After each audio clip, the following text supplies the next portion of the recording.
Hello everyone, welcome back to my channel. So I hope कि आप सभी लोग बहुत अच्छे होंगे और आप अपने एग्जाम की प्रिपरेशन भी बहुत अच्छे से कर रहे होंगे। तो आज की जो हमारी न्यू वीडियो है, इस वीडियो में हम लोग बात करेंगे पाइसेस के बारे में, जहां हम इनके जनरल कैरेक्टरिस्टिक की बात करेंगे। क्योंकि उतना ही आपके सिलेबस में पूछा गया है तो हम उतनी की ही बात करेंगे, उससे अधिक कुछ भी नहीं जाएंगे, because we have lots of another topic जिसे हमें तैयार करना है। चलिए, अगर आप थोड़ा सा भी इंटरेस्टेड हैं तो आप हमारे चैनल पर एक बार विजिट करिएगा, क्योंकि यहाँ पर बहुत सारी वंडरफुल वीडियोस आपको प्रोवाइड की जाती हैं जो आपके एग्जामिनेशन को हलवा क्लियर करने में आपकी बहुत हेल्प करेंगी। देखिए, पाइसेस पाइसेस आपको नाम से ही समझ में आ जाता है। हमने इतनी बार पढ़ा है इस चीज़ के बारे में अपने स्टार्टिंग से कि पाइसेस मतलब क्या होता है, फिश होते हैं। ठीक है, Pisces is all about the fishes. जो हम मछलियाँ देखते हैं ना, वो सब हमारे पाइसेस के ग्रुप में आते हैं। ठीक है, तो आई एम साइंस वाली, my name is actually Aanchal Singh. Most of the students are not aware of this. तो my name is Aanchal Singh, channel का नेम केवल साइंस वाली है क्योंकि साइंस अच्छा लगता है। ओके, देखिए, जैसे हमने बताया ना कि मेरा नाम है आंचल, लेकिन क्योंकि यहाँ पर ग्रुप में काफ़ी सारी वीडियो साइंस के रिलेटेड दी जाती है तो हम उसे साइंस वाली चैनल बोल देते हैं। ठीक है, इस ग्रुप में जियोलॉजी भी आता है, बॉटनी भी आता है, कभी कभी केमिस्ट्री भी इक्का दुक्का आ जाता है। ठीक है, तो अभी पाइसेस क्या है? पाइसेस एक ऐसा नेम है, एक ऐसी क्लास की नेम है जिसमें डिफरेंट टाइप ऑफ फिशेज आ रही हैं। गेटिंग माई पॉइंट कि मेरा चैनल का एक नेम है, वीडियोज उस पर काफ़ी टॉपिक्स पे आ रही हैं, ग्रुप में वीडियोज आ रही हैं, लेकिन चैनल एक ही है, कलेक्टिव नाउन है ना। तो Pisces is a collective noun आप बोल सकते हो। काफ़ी सारे फिशेस को हमने एक क्लास में रख दिया है जिसे हम पाइसेस बोल रहे हैं। जैसे काफ़ी सारी जियोलॉजी एंड बॉटनी की वीडियोस हमने एक चैनल पर देख ली बीएससी से रिलेटेड, जो कि काफ़ी वंडरफुल है। उस चैनल का नाम है साइंस वाली। Getting my point? तो जनरल कैरेक्टरिस्टिक में हम ये पढ़ेंगे कि नंबर ऑफ पाइसेस की स्पीसीज अगर हम बात करें कि हमारे फिशेज जो होती हैं, जो मछलियाँ होती हैं, उनकी प्रजातियों की संख्या लगभग लगभग 25,000 से मिला करके 27,000 के बीच में आ जाती है। Number can be varied.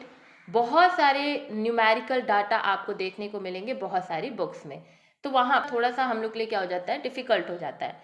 तो भी हमने अप्रॉक्स बोल के आपको बताया कि 25,600 मछलियाँ जो हैं उनकी प्रजातियाँ हमारे पूरे सराउंडिंग में पाई जाती हैं। अब ये बहुत बड़ा नंबर है, बोलने के लिए केवल 25,600 है, लेकिन आप सोच भी नहीं सकते हो कि एक स्पीसीज की लाखों मछलियाँ होती हैं। तो 25,600 स्पीसीज की कितनी मछलियाँ होंगी वो आप नहीं जान रहे हो। ठीक है, तो इट्स अ बिग नंबर, इसको छोटे में मत लेना।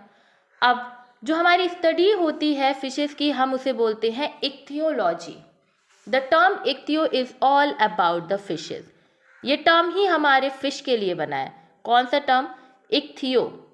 इक्थियो जो टर्म है ये किसके लिए बना है? ये बना है हमारे फिशेस के लिए। जहाँ भी आप इक्थियो पढ़ लोगे आप उसको फिशेस ही बोलोगे। तो जो हम पढ़ाई करते हैं अपने मछलियों के बारे में उसे हम इक्थियोलॉजी कहते हैं। अभी आप बीएससी में हो ना, जब आप एमएससी में जाओगे तो आपको एक अलग से ब्रांच दी जाएगी, आपको चूज करना होगा क्या आप इक्थियोलॉजी पढ़ोगे लास्ट सेमेस्टर में। आपको काफ़ी सारी कैटेगरीज मिलेंगी, तो जिसको फिशेज में क्या होगा, इंटरेस्ट होगा, वो इक्थियोलॉजी पढ़ेगा, फिर यूनिवर्सिटी में जाके बच्चों को फिशेज के बारे में पढ़ाएगा। आपके कॉलेज या यूनिवर्सिटी में ये फिशेज के बारे में पढ़ाने के लिए अलग प्रोफेसर आते होंगे। क्यों? क्योंकि उन्होंने इक्थियोलॉजी की है, उन्होंने कमांड कर लिया है फिशेज के हर एक टॉपिक, हर एक कैरेक्टरिस्टिक, हर एक like east west north south जो भी हमारे फिशेज का है उस पर उन्होंने कमांड किया है, उन्होंने उसको पढ़ा है। तो डैट इज इक्थियोलॉजी। ओके, देखिए, जो हमारी पाइसेस हैं they are the largest class of vertebrate in the numbers of species. According to a book source हमें ये पता चलता है कि जो फिश, क्योंकि आपको पता है कि अगर आप वर्टिब्रेट के अंदर पढ़ोगे ना तो आपको 5 क्लासेस दिखाई देती हैं। पहले आपको पाइसेस दिखाई देती हैं जिसे हम फिश के नाम से जानते हैं। फिर आपको दिखाई देगा एम्फीबियंस। एम्फीबियंस जो टेरेस्ट्रियल एंड लैंड इन दोनों पे रह लेते हैं, जैसे कि मेढक हो गए एम्फीबियंस। ओके, उसके बाद आप रेप्टाइल्स देखोगे जो कि रेंग रेंग करके चलते हैं, ये रेंग के चलते हैं, जैसे आप स्नेक देख लो। फिर आप देखोगे एफ जो कि हमारे ऊपर आसमानों में आपको दिखाई देते हैं। कौन है ये है पक्षियाँ। उसके अलावा आप मैमल्स देखोगे, जिसमें आप अपने आप को एक बार अगर शीशा सामने हो तो देख लो। ये आपकी क्लासेस हो गई। तो इन पांचों में से pisces, amphibians, reptiles, aves, mammals, इन पांचों में से सबसे बड़ी class according to a book source हमें ये पता चलता है कि वो पाइसेस की है। अभी इस समय की आई डोंट थिंक कि यहाँ पे मेंशन किया है इस टाइम का कि इस टाइम कौन सी क्लास सबसे ज़्यादा है। ये थोड़ी पुरानी मतलब एक कहते हैं ना डाटा है। तो इस टाइम का आप एक बार गूगल पे चेक करना। वैसे भी आप गूगल पे भी फुल्ली ट्रस्ट नहीं कर सकते हो, तो ये बुक की है, इस पर आप ज़्यादा ट्रस्ट कर सकते हो, तो ये चीज़ आप कंसिडर कर सकते हो। ठीक है, तो ये सारी चीज़ें आपको समझ में आ गई। अब जो फिशेज है ना, ये इवॉल्व हुई हैं, फर्स्ट इवॉल्व हुई हैं हमारे वर्टिब्रेट से। जैसा कि हमने आपको पढ़ाया है कि वर्टिब्रेट, कॉर्डेट, ये सब चीज़ हमने आपको पढ़ाया है कि कॉर्डेट एंड वर्टिब्रेट को बच्चे एक ही तरह समझते हैं, लेकिन ये दोनों अलग अलग हैं। तो वर्टिब्रेट की सबसे पहली क्लास हमारी फिश जो पाइसेज हैं वही है। इस वजह से हम ये बोलते हैं कि वर्टिब्रेट जो है उसी से कहीं ना कहीं जो फिशेज हैं वो क्या हुई हैं, वो इवॉल्व हुई हैं। ठीक है, उसके बाद जो फिशेज होती हैं ये ओरिजिनेट हुई हमारे किस पीरियड ऑफ टाइम में, किस एरा में? तो पैलियोजोइक एरा में ये आई। और कौन सा इनका भाई पीरियड था? तो ऑर्डोविशियन पीरियड था, जिस टाइम पर इनका क्या हुआ, ओरिजिन, ये ओरिजिनेट हुई। ठीक है, समझ में आया कि पैलियोजोइक एरा में ये आई थी, उसमें भी जो पीरियड था वो ऑर्डोविशियन पीरियड था, जब इनका क्या हुआ, ओरिजिनेट ये हुई। ओके, जो फर्स्ट फिश बनी थी, अब ये तो पता चल गया पैलियोजोइक एरा में आई थी, पीरियड जो ऑर्डोविशियन था। अब पहली फिश क्या थी? पहली फिश जो थी, जो इवॉल्व हुई थी, वो थी ऑस्ट्रा, ठीक है, ऑस्ट्रैकोडर्म। समझ में आया? ऑस्ट्रैकोडर्म, ये हमारी फर्स्ट फिश थी जिसका सबसे पहले ओरिजिनेट ये हुई थी। सबसे पहले कौन थी? ऑस्ट्रैकोडर्म। ओके, जो फिशेज होते हैं दे आर एक्वेटिक वर्टिब्रेट। अच्छा, एक खासियत आप जब वर्टिब्रेट पढ़ोगे तो जैसे हमने 5 क्लासेस आपको बताई, तो जब आप गौर करोगे तो आप ये देखोगे ना कि लाइक हमारे जो ऊपर आसमान है वहाँ की भी क्लासेस अलग है, जैसे एव्स हो गए। पानी अलग है एक पूरा, लाइक आप अगर अर्थ को देखो तो चीज़ें बटी हुई है ना, एक पानी का एरिया है, एक ऊपर हवा आसमान का एरिया है, एक नीचे लैंड का एरिया है। पंच तत्व जानते हो? तो वैसा कुछ अगर कोरिलेट करके देखोगे तो आपको पता चलेगा कि हर एक टाइप के क्रिएचर हमारे अर्थ पे हैं और ये सब वर्टिब्रेट में आ रहे हैं। जैसे कि हमने आपको बताया कि पाइसेस जो हैं ये पहली क्लास थी, तो ये एक्वेटिक है। आप मछली को कभी उड़ते हुए देखे हो क्या? आप कभी चलते हुए देखे हो क्या लैंड पे? नहीं। तो मछली क्या है, वो पूरी तरीके से उसकी जो जिंदगी है वो एक पानी पे ही निर्भर करती है। वो पानी जलीय जानवर है, वो क्या है, एक्वेटिक वर्टिब्रेट है। उसके अलावा आप एफ वगैरह के देखोगे तो वो केवल हवाओं में रहते हैं, वो हवाओं के जानवर हैं। ठीक है, उसके बाद इन दोनों के बीच का देखो तो तुम टेरिस्ट्रियल देखोगे, जो लैंड पे रहते हैं उन्हें देखो, जैसे कि बहुत सारे एनिमल्स, हमारे शेर हो गए वगैरह, ये सब जो मैमल्स वगैरह हैं। फिर दोनों जगह रहने वाले, पानी में भी रहेंगे, टेरिस्ट्रियल पे भी रहेंगे, वो भी देख लो, एम्फीबियंस हो गए। समझ रहे हो? तो अगर तुम कोरिलेट करो तुम्हें ये पता चलेगा कि हमारा जो जल है, हवा है, और जो हमारे लैंड है, जो पृथ्वी है, इन तीनों पे देखो आप काफ़ी सारे क्रिएचर्स आपको मिलेंगे। ठीक है, तो जो हमारे फिशेज हैं वो जलीय है, और ये मैराइन भी हो सकते हैं, मतलब समुद्री पानी में भी पाए जा सकते हैं, और ये फ्रेश वाटर, मीठे पानी में भी पाए जा सकते हैं। समुद्री पानी मतलब कि खारा पानी, जिसमें आप थोड़ा सा सॉल्टी वाटर हो, नमक वाला पानी हो, और फ्रेश वाटर मतलब कि उसमें कोई खारापन नहीं होगा। और ये हर्बीवोर्स भी हो सकते हैं, मतलब ये कि ये केवल से केवल घास फूस खा करके भी रह सकते हैं। और ये कार्निवोर्स भी हो सकते हैं, ये मांसाहारी भी हो सकते हैं कि उन्हें दूसरे उनसे छोटे फिशेज या उनसे छोटे जितने भी डाई आइटम्स हो गए, क्रूस्टेशियंस हो गए, उन्हें खा करके वो क्या करेंगे, रह लेंगे। तो ये एक्वेटिक वर्टिब्रेट है, मैराइन एंड फ्रेश वाटर दोनों। और हर्बीवोर्स भी हो सकते हैं, मतलब शाकाहारी मांसाहारी दोनों हो सकते हैं। इनकी बॉडी स्पिंडल शेप की होती है, ठीक है, धुरी के आकार की होती है, डिवाइड होती है हेड, ट्रंक एंड टेल में। जैसे कि if I draw a fish like this, ठीक है, ये एक जनरल स्ट्रक्चर है हमारे फिश का। ओके, वेट अ मिनट, इसको हम थोड़ा सा कलर कर दें तो आपको अच्छे से समझ में आएगा। देखिए हम थोड़ा ना ऐसे रुक रुक के आराम आराम से अच्छे अच्छे शब्दों का उपयोग करके आपको पढ़ाना चाहते हैं कि आपको हर एक चीज़ बहुत अच्छे से समझ में आ जाए। देखिए ये एक जनरल फिश है, ठीक है, यही स्ट्रक्चर आपने बचपन से पढ़ा हुआ है। तो इस फिश में आपको एक रीज़न दिखाई देगा हेड का, ठीक है, जिसमें आप उनके आई वगैरह देख लोगे, माउथ देख लोगे। उसके बाद एक रीज़न आप जानते हो कि ये क्या है, ये टेल है, ये हमारे मछलियों की पूंछ है। और बीच में आप देखते हो ट्रंक, ठीक है, क्या देख रहे हो आप, ये ट्रंक वाला रीज़न देख रहे हो, जिस पे आप क्या देखोगे, इन्हीं ट्रंक से जुड़ी हुई आपको क्या दिखाई देंगी, गिल्स वगैरह दिखाई देंगी, ठीक है, इसी से ऐसे गिल्स वगैरह जुड़ी हुई दिखाई देंगी। और इसी ट्रंक पे आप देखोगे कि ट्रंक वगैरह पे या इनकी पूरी बॉडी पे आपको क्या दिखाई देंगे, स्केल्स दिखाई देंगे। तो व्हाट आई एम सेइंग कि इनकी जो पूरी बॉडी है वो किस किस चीज़ों में डिवाइड है, वो किस रीजन्स में डिवाइड है। The first one is head, the second one is trunk and the third one is tail. मतलब ये कि इनकी पूरी की पूरी बॉडी सिर, पूंछ और धड़, इन चीज़ में क्या है, ये डिवाइड है। समझ गए आप लोग। उसके बाद जो इनकी नेक होती है वो एब्सेंट होती है। लाइक हमने बताया कि डायरेक्ट हेड के बाद ट्रंक आ जाता है, इनमें कोई नेक वगैरह नहीं पाया जाता। जैसे आपकी जो नेक है वो सुराही नुमा है, कितनी प्यारी प्यारी नेक होती है लोगों की, ठीक है, तो इनके अंदर वो नेक नहीं है, सिर्फ डायरेक्ट हेड है और हेड के बाद इनका ट्रंक वाला रीजन है। समझ गए। उसके बाद जो लोकोमोशन होता है, मतलब इनमें जो गति होती है वो किसके द्वारा होती है, तो इनमें ना दो चीज़ें पाई जाती हैं, दो फिन्स पाए जाते हैं। कौन कौन से फिन्स हैं, एक है पेयर्ड पेक्टोरल, ठीक, क्या है, paired pectoral and pelvic fin. अलग अलग समझो कि जो गति होती है वो pectoral fin, pelvic fin, dorsal fin and caudal fin, इनके द्वारा होती है। और ये जितने भी फिन्स हैं ये पेयर्ड में होते हैं, मतलब कि दो पाए जाएंगे। क्या बोला कि लोकोमोशन, जो इनमें गति होती है, ये एक जगह से दूसरी जगह पानी में जाते हैं, तैरते रहते हैं, तो वो तैरते किसके वजह से हैं, because of the presence of fin. Fin क्या है भाई, फिन इनके पंख हैं, जिसके, अब ये पंख वर्ड केवल पक्षियों के लिए नहीं किया जाता है कि पंख है तो मैं उड़ रही हूँ, नहीं, पंख वो पानी में भी यूज किया जा रहा है, फिन को बोला जा रहा है पंख, जिससे कि वो गति करती है हमारी फिशेज।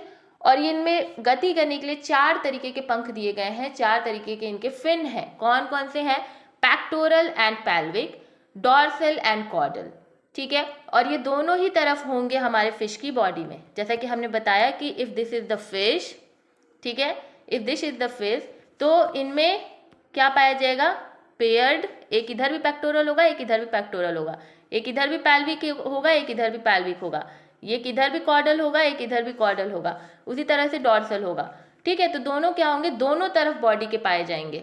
जो हमारा pectoral, pelvic, dorsal, caudal fin है, ये दोनों तरफ बॉडी के पाए जाएंगे, इसलिए पेयर्ड होंगे, दो पाए जाएंगे, ठीक है। उसके बाद जो स्किन होती है इनकी, ये प्रोवाइडेड की जाती है स्केल्स से। हमने बताया ना कि इनके बॉडी पे स्केल्स पाए जाते हैं, ठीक है, क्या पाए जाते हैं, शलक, शल्क को पाए जाते हैं, युक्त होते हैं, शलक पाए जाते हैं, स्केल्स पाए जाते हैं। और 3 कॉमन टाइप के स्केल्स आपने काफ़ी बार नाम सुना होगा, प्लेकोइड, साइक्लॉइड एंड टिनॉइड।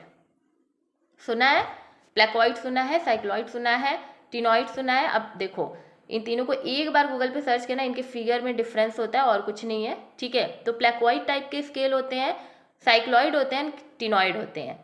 तो कुछ स्पेसिफिक, जैसे कि आगे चल के जब क्लास पढ़ोगे कि ये आगे सब क्लास में डिवाइडेड हैं, जैसे कि आपके ऑस्टियोइक्थेस और कार्डियोइक्थेस, तो उसमें आप देखोगे कि एक पे आपके टिनॉइड पाया जा रहा है, सॉरी प्लेकोइड पाया जा रहा है, और एक पे साइक्लॉइड पाया जा रहा है।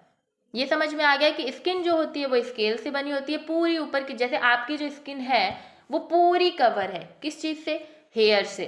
कोई एक जगह अपनी स्किन की बता दो जहाँ पर हेयर नहीं है। तुम्हारे गाल पर भी हेयर है, जो लोग अपने गाल छू के कहेंगे ना कि दीदी देखो मेरे गाल पे तो हेयर नहीं है, नहीं बाबा है, तुम्हारे गाल पे भी हेयर है, वो इतने मुलायम और इतने सॉफ्ट और इतने छोटे छोटे हैं कि वो शायद आपको दिखाई ना दे रहे हो, वो आपके स्किन टोन में ही रम गए हैं, ऐसा आप बोल सकते हो। लेकिन आपकी होल बॉडी, पूरी बॉडी जो है वो हेयर से क्या है, ढकी हुई है, आपकी जो स्किन है। वैसे ही जो इनकी पूरी स्किन होती है वो किससे ढकी हुई होती है, स्केल से ढकी हुई होती है। तो स्किन आपका क्या है, एक्सोस्केलेटन है, गलत तो नहीं बोल रहे हैं। स्किन बाह्य कंकाल है, जो बाहर की जो एक स्ट्रक्चर है आपकी बॉडी की, उसको एक अच्छा फ्रेमवर्क कौन दे रहा है? स्किन दे रहा है, तो उसे आप एक्सोस्केलेटन बोलते हो। लेकिन अंदर अंदर आपको कौन सपोर्ट दे रहा है? आपकी हड्डियां, उन्हें आप क्या बोल रहे हो? इंडोस्केलेटन बोल रहे हो।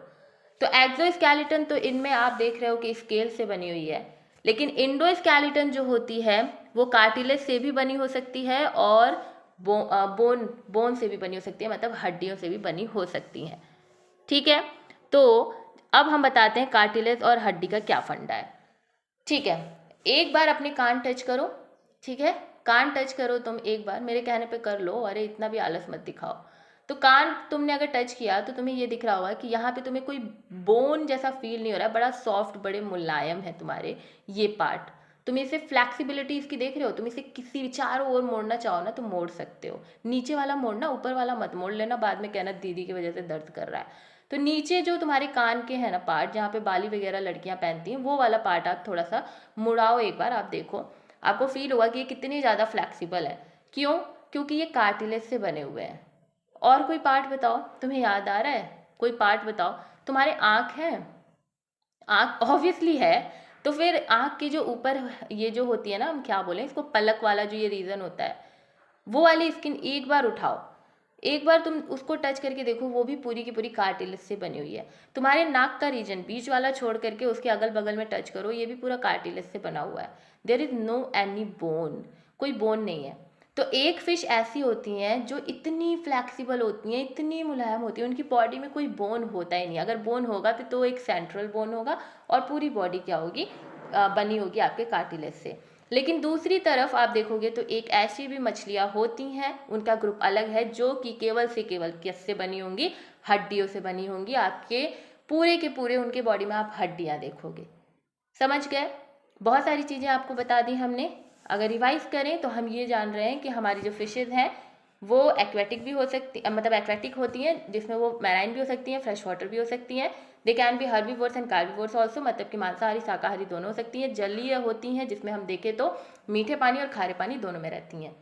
स्किन की अगर बात करें, इनकी त्वचा की बात करें, तो स्केल से ये क्या होती हैं? ढकी हुई होती है, मतलब कि इनका एक्सोस्केलेटन स्केली होता है। और इंडोस्केलेटन की बात करें तो वो बोनी भी हो सकता है और कार्टिलेजिनस भी हो सकता है। ठीक है, जो इनकी मसल्स होती हैं वो अरेंज होती हैं मायोटोम से, जो कि इनके मोशन में हेल्प करेंगी, लोकोमोशन में हेल्प करेंगी। लोकोमोशन की बात आ गई तो अगेन रिवाइज कर दे रहे हैं कि pelvic, pectoral, dorsal and what? Caudal, ये 4 फिन्स दी हुई हैं जिसकी वजह से लोकोमोशन होता है। एलिमेंट्री केनॉल, डाइजेशन की बात करें तो एलिमेंट्री केनॉल इनका भाई डेफिनेट, इनके पास पेट वगैरह भी होता है एंड पैनक्रियाज भी होता है। तो पेट में जाके डाइजेशन हो जाएगा, पैनक्रियाज डाइजेस्टिव जूसेस दे देंगी, जिसकी वजह से जो पाचन क्रिया है वो बहुत ही ज़्यादा अच्छे से हो जाएगा। तो आहार नली इनमें काफ़ी अच्छे से पाई जाती है, निश्चित पेट है, अन्याशय है, अच्छा खासा डाइजेशन यहाँ पे हो जाता है। और जाकर के लास्ट में एलिमेंट्री केनॉल कहाँ खत्म होता है? क्लोएका, एनस पे। तो आप ये बोल सकते हो इनका एलिमेंट्री केनॉल जो है वो बड़ा ही ज़्यादा कंप्लीट है, from mouth to the anus. ठीक है, इजेशन कहाँ होगा? माउथ से।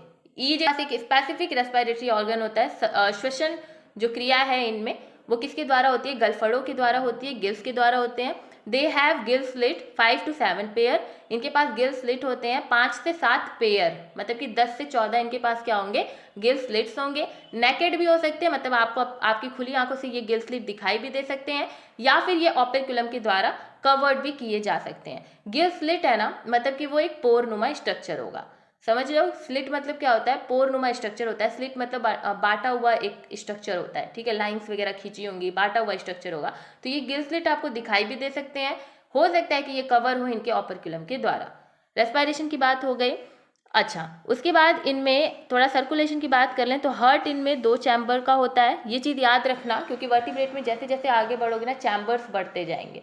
ठीक है, तो हार्ट इनमें 2 चैम्बर का होता है, एक ऑरिकल पाया जाता है, एक वेंट्रिकल पाया जाता है। इनमें वेनस हार्ट पंपिंग होता है, impure blood only. It is a venous heart pumping impure bloods only. जो हमारा दिल होता है हमारी फिशेज में ना, वो केवल अशुद्ध रक्त को ही पंप कर सकता है।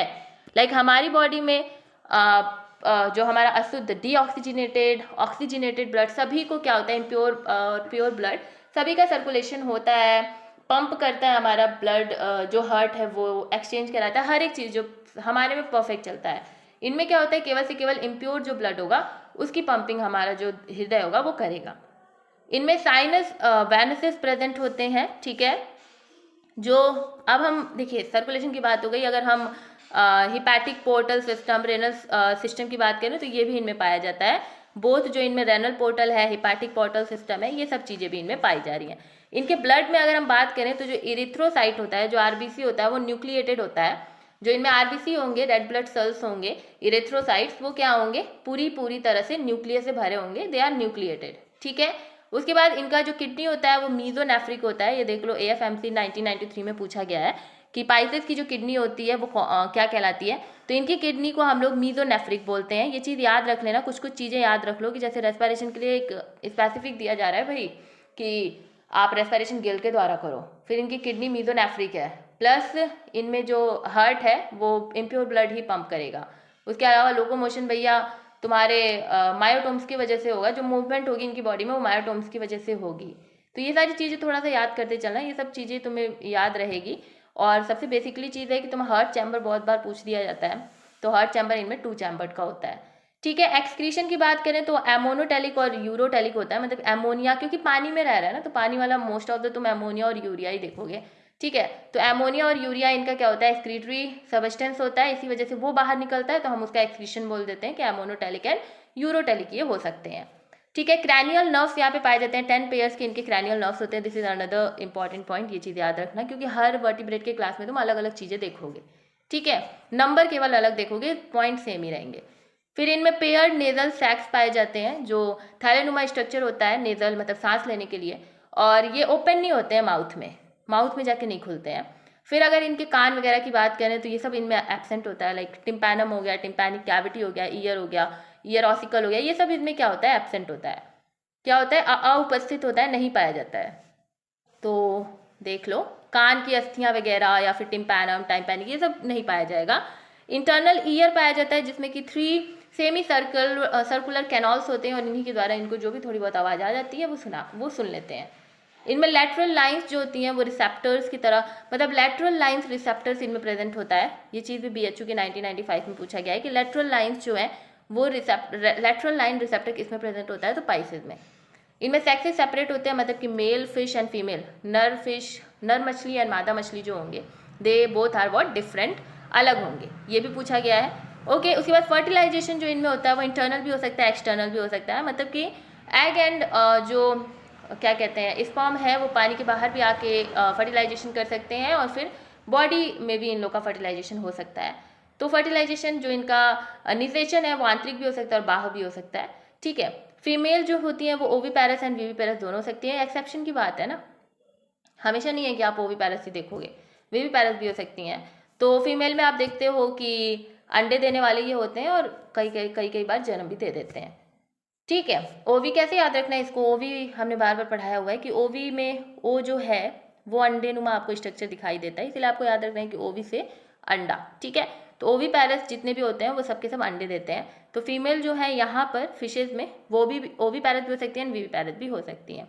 जो इनके एग होते हैं, या this is the important point, जो इनके एग होते हैं एक्चुअली में उनमें जो यॉक पाया जाता है वो बहुत ही ज़्यादा बड़ा होता है, ठीक है। एग में जो यॉक होता है, जो पीला वाला, आपने अंडे देखे होंगे ना, तो एक सफ़ेद पार्ट होता है, एक येलो पार्ट होता है। तो येलो वाला जो पीला वाला पार्ट है वो इनमें बहुत ज़्यादा बड़ा होता है, यॉक बहुत बड़ा होता है। तो ये चीज़ भी एक अच्छी इंपॉर्टेंट पॉइंट है जिसे हम लोग मैक्रोलैथिकल कहते हैं। और वहीं पे अगर हम बात करें कि वाइट वाला जो पार्ट है वो ज़्यादा हो जाए और येलो वाला पार्ट कम हो जाए तो हम उसे माइक्रोलैथिकल कह देंगे, ठीक है। फिर ये एक्स्ट्रा एम्ब्रियोनिक मेम्ब्रेन इनमें क्या होता है, एब्सेंट होता है, जिसको हम लोग एनामोनिएट कहते हैं। इसमें एक और आपको बड़ी अच्छी टॉपिक पढ़नी है, वो हम बाद में आपको बताएंगे, ठीक है। अच्छा, इनमें डेवलपमेंट की बात करें तो यूजुअली इनमें डेवलपमेंट डायरेक्ट होता है, विदाउट और विथ लिटिल मेटामॉर्फोसिस, मतलब ये कि इनमें लार्वल का फॉर्मेशन क्या होगा, पाया जाता है। और अनदर मोस्ट इंपॉर्टेंट की जो फिशेज होती हैं वो कोल्ड ब्लडेड होती हैं, जिसे कि हम लोग पॉइक्लोथर्मिक एनिमल कहते हैं। तो that's all about the general characteristic of Pisces, मतलब हमारी मछलियों के बारे में। अगर आपको इसके अलावा एक या दो भी, मेरी बात सुन लो एक बार, कि एक या दो भी अगर तुम्हें ना कैरेक्टरिस्टिक पता है तो उसे कमेंट करके ज़रूर बताना, हमें भी कुछ जानने को मिलेगा और जो बच्चे कमेंट देखेंगे उन्हें भी कुछ एक्स्ट्रा जानने को मिल जाएगा। तो अगर कोई भी कैरेक्टरिस्टिक आपको लगता है कि हमसे छूट गया है और वो इम्पॉर्टेंट है तो उसे भी आप लोग ज़रूर कंसिडर करना। अब हम बात करेंगे cartilaginous fishes and bony fishes के बारे में, ठीक है। यह एक क्या है, इनको जो हमारे फिशेज हैं उनको आगे चल के क्या कर दिया गया, बांट दिया गया है कार्टिलेजिनस एंड बोनी फिशेज में। तो कुछ कैरेक्टरिस्टिक है, देख लो कार्टिलेजिनस फिशेज की, कि सबसे पहले तो ये रहते कहाँ है, तो ये केवल से केवल देखो जितने भी आपके कार्टिलेजिनस फिश होंगे जिनकी बॉडी पूरी की पूरी कार्टिलेज की बनी होगी, एंडोस्केलेटन, वो रहेंगे केवल से केवल समुद्री पानी में, जो खारा पानी होगा सिर्फ वहाँ रहेंगे। वही जो बोनी फिशेज है जिनमें हड्डियों की पूरी इनका बॉडी बना हुआ है, वो मैराइन में भी हो सकती है और वो फ्रेश वाटर में भी हो सकती है, मतलब ये कि समुद्र में भी पाई जा सकती है और मीठे पानी में भी। फिर कॉर्डल फिन की बात करें, one of the paired fin, caudal fin की बात करें तो यहाँ पे हेट्रोसिलस होता है, हेट्रोसर्कल होता है, मतलब ये कि एक साइड बड़ी होगी और एक साइड छोटी होगी। तो कॉर्डल फिन यहाँ पे हेट्रोसिरल होता है, और यहाँ पर बोनी फिशेज में आप होमोसीरियल भी दे सकते हो और डाई फैरिसियल भी देख सकते हो। व्हाट आई एम सेइंग कि जो लास्ट वाला हमने आपको पढ़ाया फिश का, लाइक टेल का बात करें तो दिस इज द फिश ना, ठीक है। अरे यार क्या ही बना, चलो यही मान लो, यही फिश है, मान लो यही फिश है। तो ये जो हम मान लो ये जो लास्ट वाली तुम्हारे कॉर्डल फिश की बात हो रही है, तो हेट्रोसेरल मतलब क्या होता है ना, सीरियल, हेट्रोसीरियल मतलब क्या होता है कि ये जो कॉर्डल फिन है ना, ये कॉर्डल फिन है, एक क्या होगी, बड़ी होगी, ठीक है। एक साइड जो फिन की होगी वो बड़ी होगी। जब इनकी सिमेट्री काटोगे ना, तो तुम बॉडी को ऐसे लेके जाओगे ना यार, बीच से ऐसे सिमेट्री काटोगे तो एक साइड इनके कॉर्डल की बड़ी आएगी और एक साइड क्या होगी ना, एक साइड थोड़ी सी छोटी आएगी। तो क्या हो गया, यहाँ पे दो डिफरेंट टाइप के कॉर्डल फिन हो गए ना, एक बड़ी वाली हो गई, एक छोटी वाली हो गई, तो इसे हम हेट्रोसिरल बोलते हैं। तो बोनी फिश क्या होगी, होमोसिरल होगी, और कार्टिलेजिनस फिश जो होगी वो हेट्रोसिरल होगी। जो माउथ होगा हमारे कार्टिलेजिनस फिश का, वो वेंट्रल पे पाया जाएगा और यहाँ पे टर्मिनल पे बोनी फिशेज में पाया जाएगा। गिल्स ओपनिंग जो होगी यूजुअली 5 पेयर्स की गिल्स होंगी, और कोई भी ऑपोक्यूलम नहीं होगा हमारे कार्टिलेजिनस फिशेज में, मतलब कि आप उसको नेकेड देख सकते हो, अपनी खुली आंखों से देख सकते हो। बोनी फिशेज में 5 पेयर के ही होंगे गिल ओपनिंग, लेकिन यहाँ पर ऑपोक्यूलम प्रेजेंट होगा बोनी फिशेज में, और वो कवर करेंगे इन गिल स्लिट्स को। एक्सोस्केलेटन मतलब बाह्य कंकाल जो है हमारे कार्टिलेजिनस फिशेज का, वो प्लेक्वाइड स्केल से बना होता है, और जो बोनी फिशेज हैं वो यूजुअली साइक्लॉइड एंड टिनॉइड, आप देखते हो कि उनकी जो एक्सोस्केलेटन है वो बनी होती है, मतलब ये कि जो स्केल्स होते हैं वो हमारे कार्टिलेजिनस में प्लेक्वाइड होते हैं, और जो बोनी है उसमें टिनॉइड एंड साइक्लॉइड होते हैं। एक्सोस्केलेटन की बात करें तो सेम वही चीज़ आ गई दोबारा। इंडोस्केलेटन की बात करें तो ऑब्वियस सी बात है, कार्टिलेजिनस फिश है तो इनका जो इंडो है वो कार्टिलेज से बना हुआ है, और जो बोनी फिशेज है उनमें वो हड्डियों से बना हुआ है। यहाँ पर इंटेस्टाइन की बात करें तो इनमें कार्टिलेजिनस में स्क्रॉल वॉल्व पाया जाता है, यहाँ पर स्क्रॉल वॉल्व नहीं पाया जाता है। एयर ब्लैडर हमारे कार्टिलेजिनस फिश में एब्सेंट होता है, लेकिन हमारे बोनी फिशेज में यूजुअली आप आमतौर पे देखते हो कि ये प्रेजेंट होता है air bladder. Ampulla of Lorenzini, a type of sense organ, जो हमारे कार्टिलेजिनस में प्रेजेंट होगा और जो हमारी बोनी फिशेज हैं उनमें एब्सेंट होगा। तो these are some differentiated characteristic जो कि आपको बोनी एंड कार्टिलेजिनस का पाइसेस हमने पढ़ लिए। अब टेट्रापॉड्स में हम काफ़ी सारी चीज़ें पढ़ेंगे, काफ़ी सारे एनिमल्स पढ़ेंगे, लाइक आपके एम्फीबियंस आर टेट्रापॉड्स, हम human beings mammals are tetrapods, ठीक है, एव्स आर टेट्रापॉड। तो टेट्रापॉड में हम जनरली क्या देखते हैं कि टेट्रा मतलब होता है 4 एंड पोडा मतलब होता है लिम्ब। तो जिसके पास 4 पैर होते हैं उन्हें हम क्या बोल देते हैं, टेट्रापॉड्स बोल देते हैं। क्या हम टेट्रापॉड में आएंगे, क्योंकि हमारे 4 पैर तो नहीं, हमारे 2 ही पैर है, लेकिन आपको पता है कि लिम्ब जो होता है एक 4 लिम्ब होता है, एक हिंड लिम्ब होता है, आपको पता होगा एक 4 लिम्ब होता है और एक हिंड लिम्ब होता है, ठीक है। तो ये आप एव्स में, पक्षियों में भी देखते हो और हम लोगों में भी देखते हो, तो that's why we are considered as tetrapod. उसी में एक आता है एम्फीबियन जो कि टेट्रापॉड होता है। तो हमें ये पता चल गया कि एम्फीबियंस जो है they are tetrapod, they have 4 limb, they have 4 like feet, you can say कि उनके पास 4 पैर होते हैं चलने के लिए। Now if we break this term that is amphibian, so it is also taken from a Greek term जिसका मतलब है लिया गया है ग्रीक वर्ड से जो है एम्फी। एंड एम्फी मतलब क्या होता है, एम्फी मतलब होता है बोथ। अब यहाँ पे बोथ की बात की गई है इस चीज को कंसिडर करके, किस चीज को, टेरेस्ट्रियल को, okay, as well as water, aquatic को। तो terrestrial life and aquatic life the amphibians are comfortable in both, ठीक है, वो टेरेस्ट्रियल पे भी आराम से जमीन पे भी रह लेंगे, एंड वो आराम से पानी में भी रह लेंगे। तो भाई ये चीज़ सोचने के लिए आ गई ना कि ठीक है, अगर ये आराम से पानी में भी रह ले रहे हैं, आराम से ज़मीन पे भी रह ले रहे हैं, तो यहाँ पर सबसे ज़्यादा मोस्ट इम्पॉर्टेंटली हमारे लिए क्या बन जाता है, respiration. Because you all know कि सांस लेना हमारे लिए सबसे बड़ा काम है, जो हमारे लिए सबसे इम्पॉर्टेंट एक फिजियोलॉजिकल कैरेक्टरिस्टिक है, रेस्पायरेशन। तो ये अगर दोनों जगह रह रहे हैं, टेरेस्ट्रियल में भी रह रहे हैं, एक्वेटिक मतलब जलीय भी हैं और ज़मीन पे भी रह रहे हैं, तो इनमें जो रेस्पायरेशन होगा वो काफ़ी ज़्यादा स्पेशल होगा। तो आपको कुछ चीज़ें पता चल गई एम्फीबियंस के बारे में कि they are considered as tetrapod because they have 4 feet. Secondly they live on both, ठीक है, they are comfortable in both terrestrial as well as aquatic, and that's why because they are comfortable in both they have a special characteristic in their respiration. And उसके बारे में हम आगे पढ़ेंगे कि respiration में कौन से इनके स्पेशल कैरेक्टर्स हैं। देखिए, जनरल कैरेक्टरिस्टिक ही आपको पढ़ना है, लेकिन आज की वीडियो में हम आपको इतना कुछ एम्फीबियंस के बारे में पढ़ा देंगे कि आप सोच ही नहीं पाओगे कि यार इतनी अच्छी वीडियो फ्री में कैसे मिल सकती है। ठीक है, तो लास्ट तक वीडियो देखना, तुम्हें हर एक पॉइंट इतने क्लियरली समझ में आएंगे और इतने अच्छे पॉइंट्स मिलेंगे ना कि तुम्हारा दिल खुश हो जाएगा। ये कोई हलवा वाली वीडियो नहीं है, हलवा क्लियर होगा लेकिन कोई हलवा नहीं है कि हमने 4-5 पॉइंट बता दिए जो तुम्हें ऑलरेडी पता है, नहीं, बहुत ही ज़्यादा अच्छे अच्छे अमेजिंग पॉइंट्स आपको हम एम्फीबियंस के बारे में बताएंगे। देखिए, जनरल कैरेक्टरिस्टिक में अगर हम बात करें तो approx, as I said in the Pisces video also, कि देखिए आपके नंबर जो न्यूमेरिकल डाटा हैं वो डिफरेंट बुक्स में डिफरेंट दिए होते हैं, तो वो कन्फ्यूज़न ना क्रिएट करने के लिए एक कोई डाटा अपने दिमाग में बैठा लो, उसके आगे अप्रॉक्स लगाओ। ठीक है, तो नंबर ऑफ स्पीसीज जो हमारे एम्फीबियंस में है वो 2500 के अप्रॉक्स में है। तो जितने भी हमारे उभयचर हैं वो सभी के सभी आप देखते हो कि उनकी जो स्पीसीज है, जो प्रजातियां हैं, वो उनकी संख्या 2500 तक है। आपको क्या बोलना है, अप्रॉक्स 2500। आपको कभी भी एक एग्जैक्ट नंबर नहीं बताना है क्योंकि वो गलत होगा। ठीक है, तो आपको हमेशा ही अप्रॉक्स लगा के बताना है। तो अप्रॉक्स 2500 के लगभग हमारे एम्फीबियंस जो हैं वो पाए जाते हैं, उनकी प्रजातियाँ। ये जो एम्फीबियन वर्ड है इसे ग्रीक एम्फी वर्ड से लिया गया है, जिसका मतलब होता है बोथ, बायोस मतलब लाइफ, जो कि living both in water as well as land, तो पानी में भी रह सकते हैं, जल में भी और थल में भी। इस चीज़ को याद रख लेना कि एम्फीबियंस जो होते हैं they live in both water and land, तो जल और थल दोनों में ही ये बड़े ही आराम से रह लेते हैं।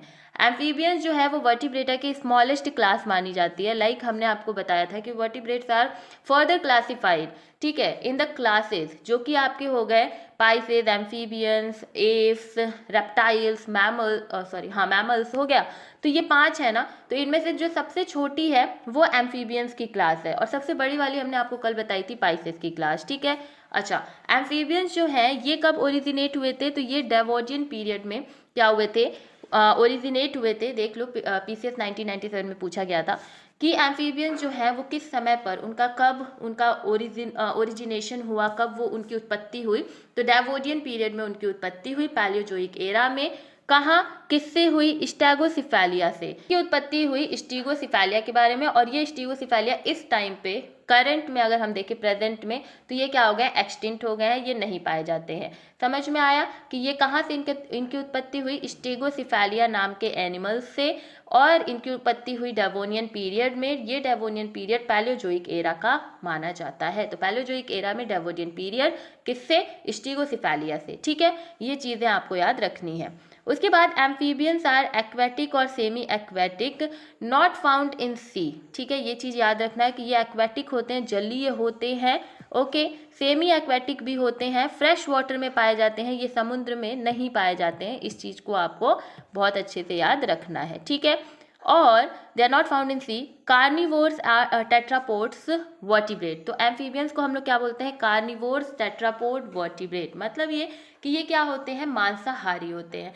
मतलब कि ये अपने से छोटे जितने भी जीव जंतु होंगे उनको ये खाएंगे, तो ये मांसाहारी हैं, प्लांट्स नहीं खाएंगे। ठीक है, केवल से केवल उनसे छोटे एनिमल्स को खाएंगे, दैट्स वाई इन्हें हम कार्निवोर्स बोलेंगे। टेट्रापॉड, क्योंकि ये क्या है, टेट्रापॉड मतलब क्या, अभी बताया तुम्हें हमने कि टेट्रापॉड मतलब 4 लिम्स होने चाहिए, 4 पॉट्स होने चाहिए, मतलब कि 4 फिट होने चाहिए। वर्टिब्रेट के एग्जाम्पल, वर्टिब्रेट के कैरेक्टरिस्टिक आपको काफ़ी सारे ऑलरेडी पता है। ओके, देखिए, हेड जो होता है हमारे एम्फीबियंस में वो कैसा होता है, वो डिस्टिंक्ट होता है। कैसा होता है, वो डिस्टिंक्ट होता है।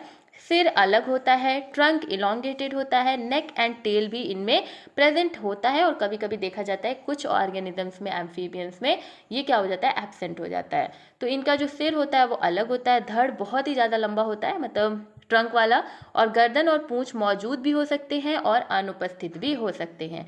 जो इनमें लिम्फ पाई जाती हैं वो 2 पेयर्स में पाई जाती हैं, that's why we consider it as a tetrapod. 2 pair मतलब कि अगर केवल 2 लिखा होगा तो हम 2 बोलेंगे, लेकिन 2 पेयर, 2 जोड़ी लिखे हुए हैं तो मतलब कि 4।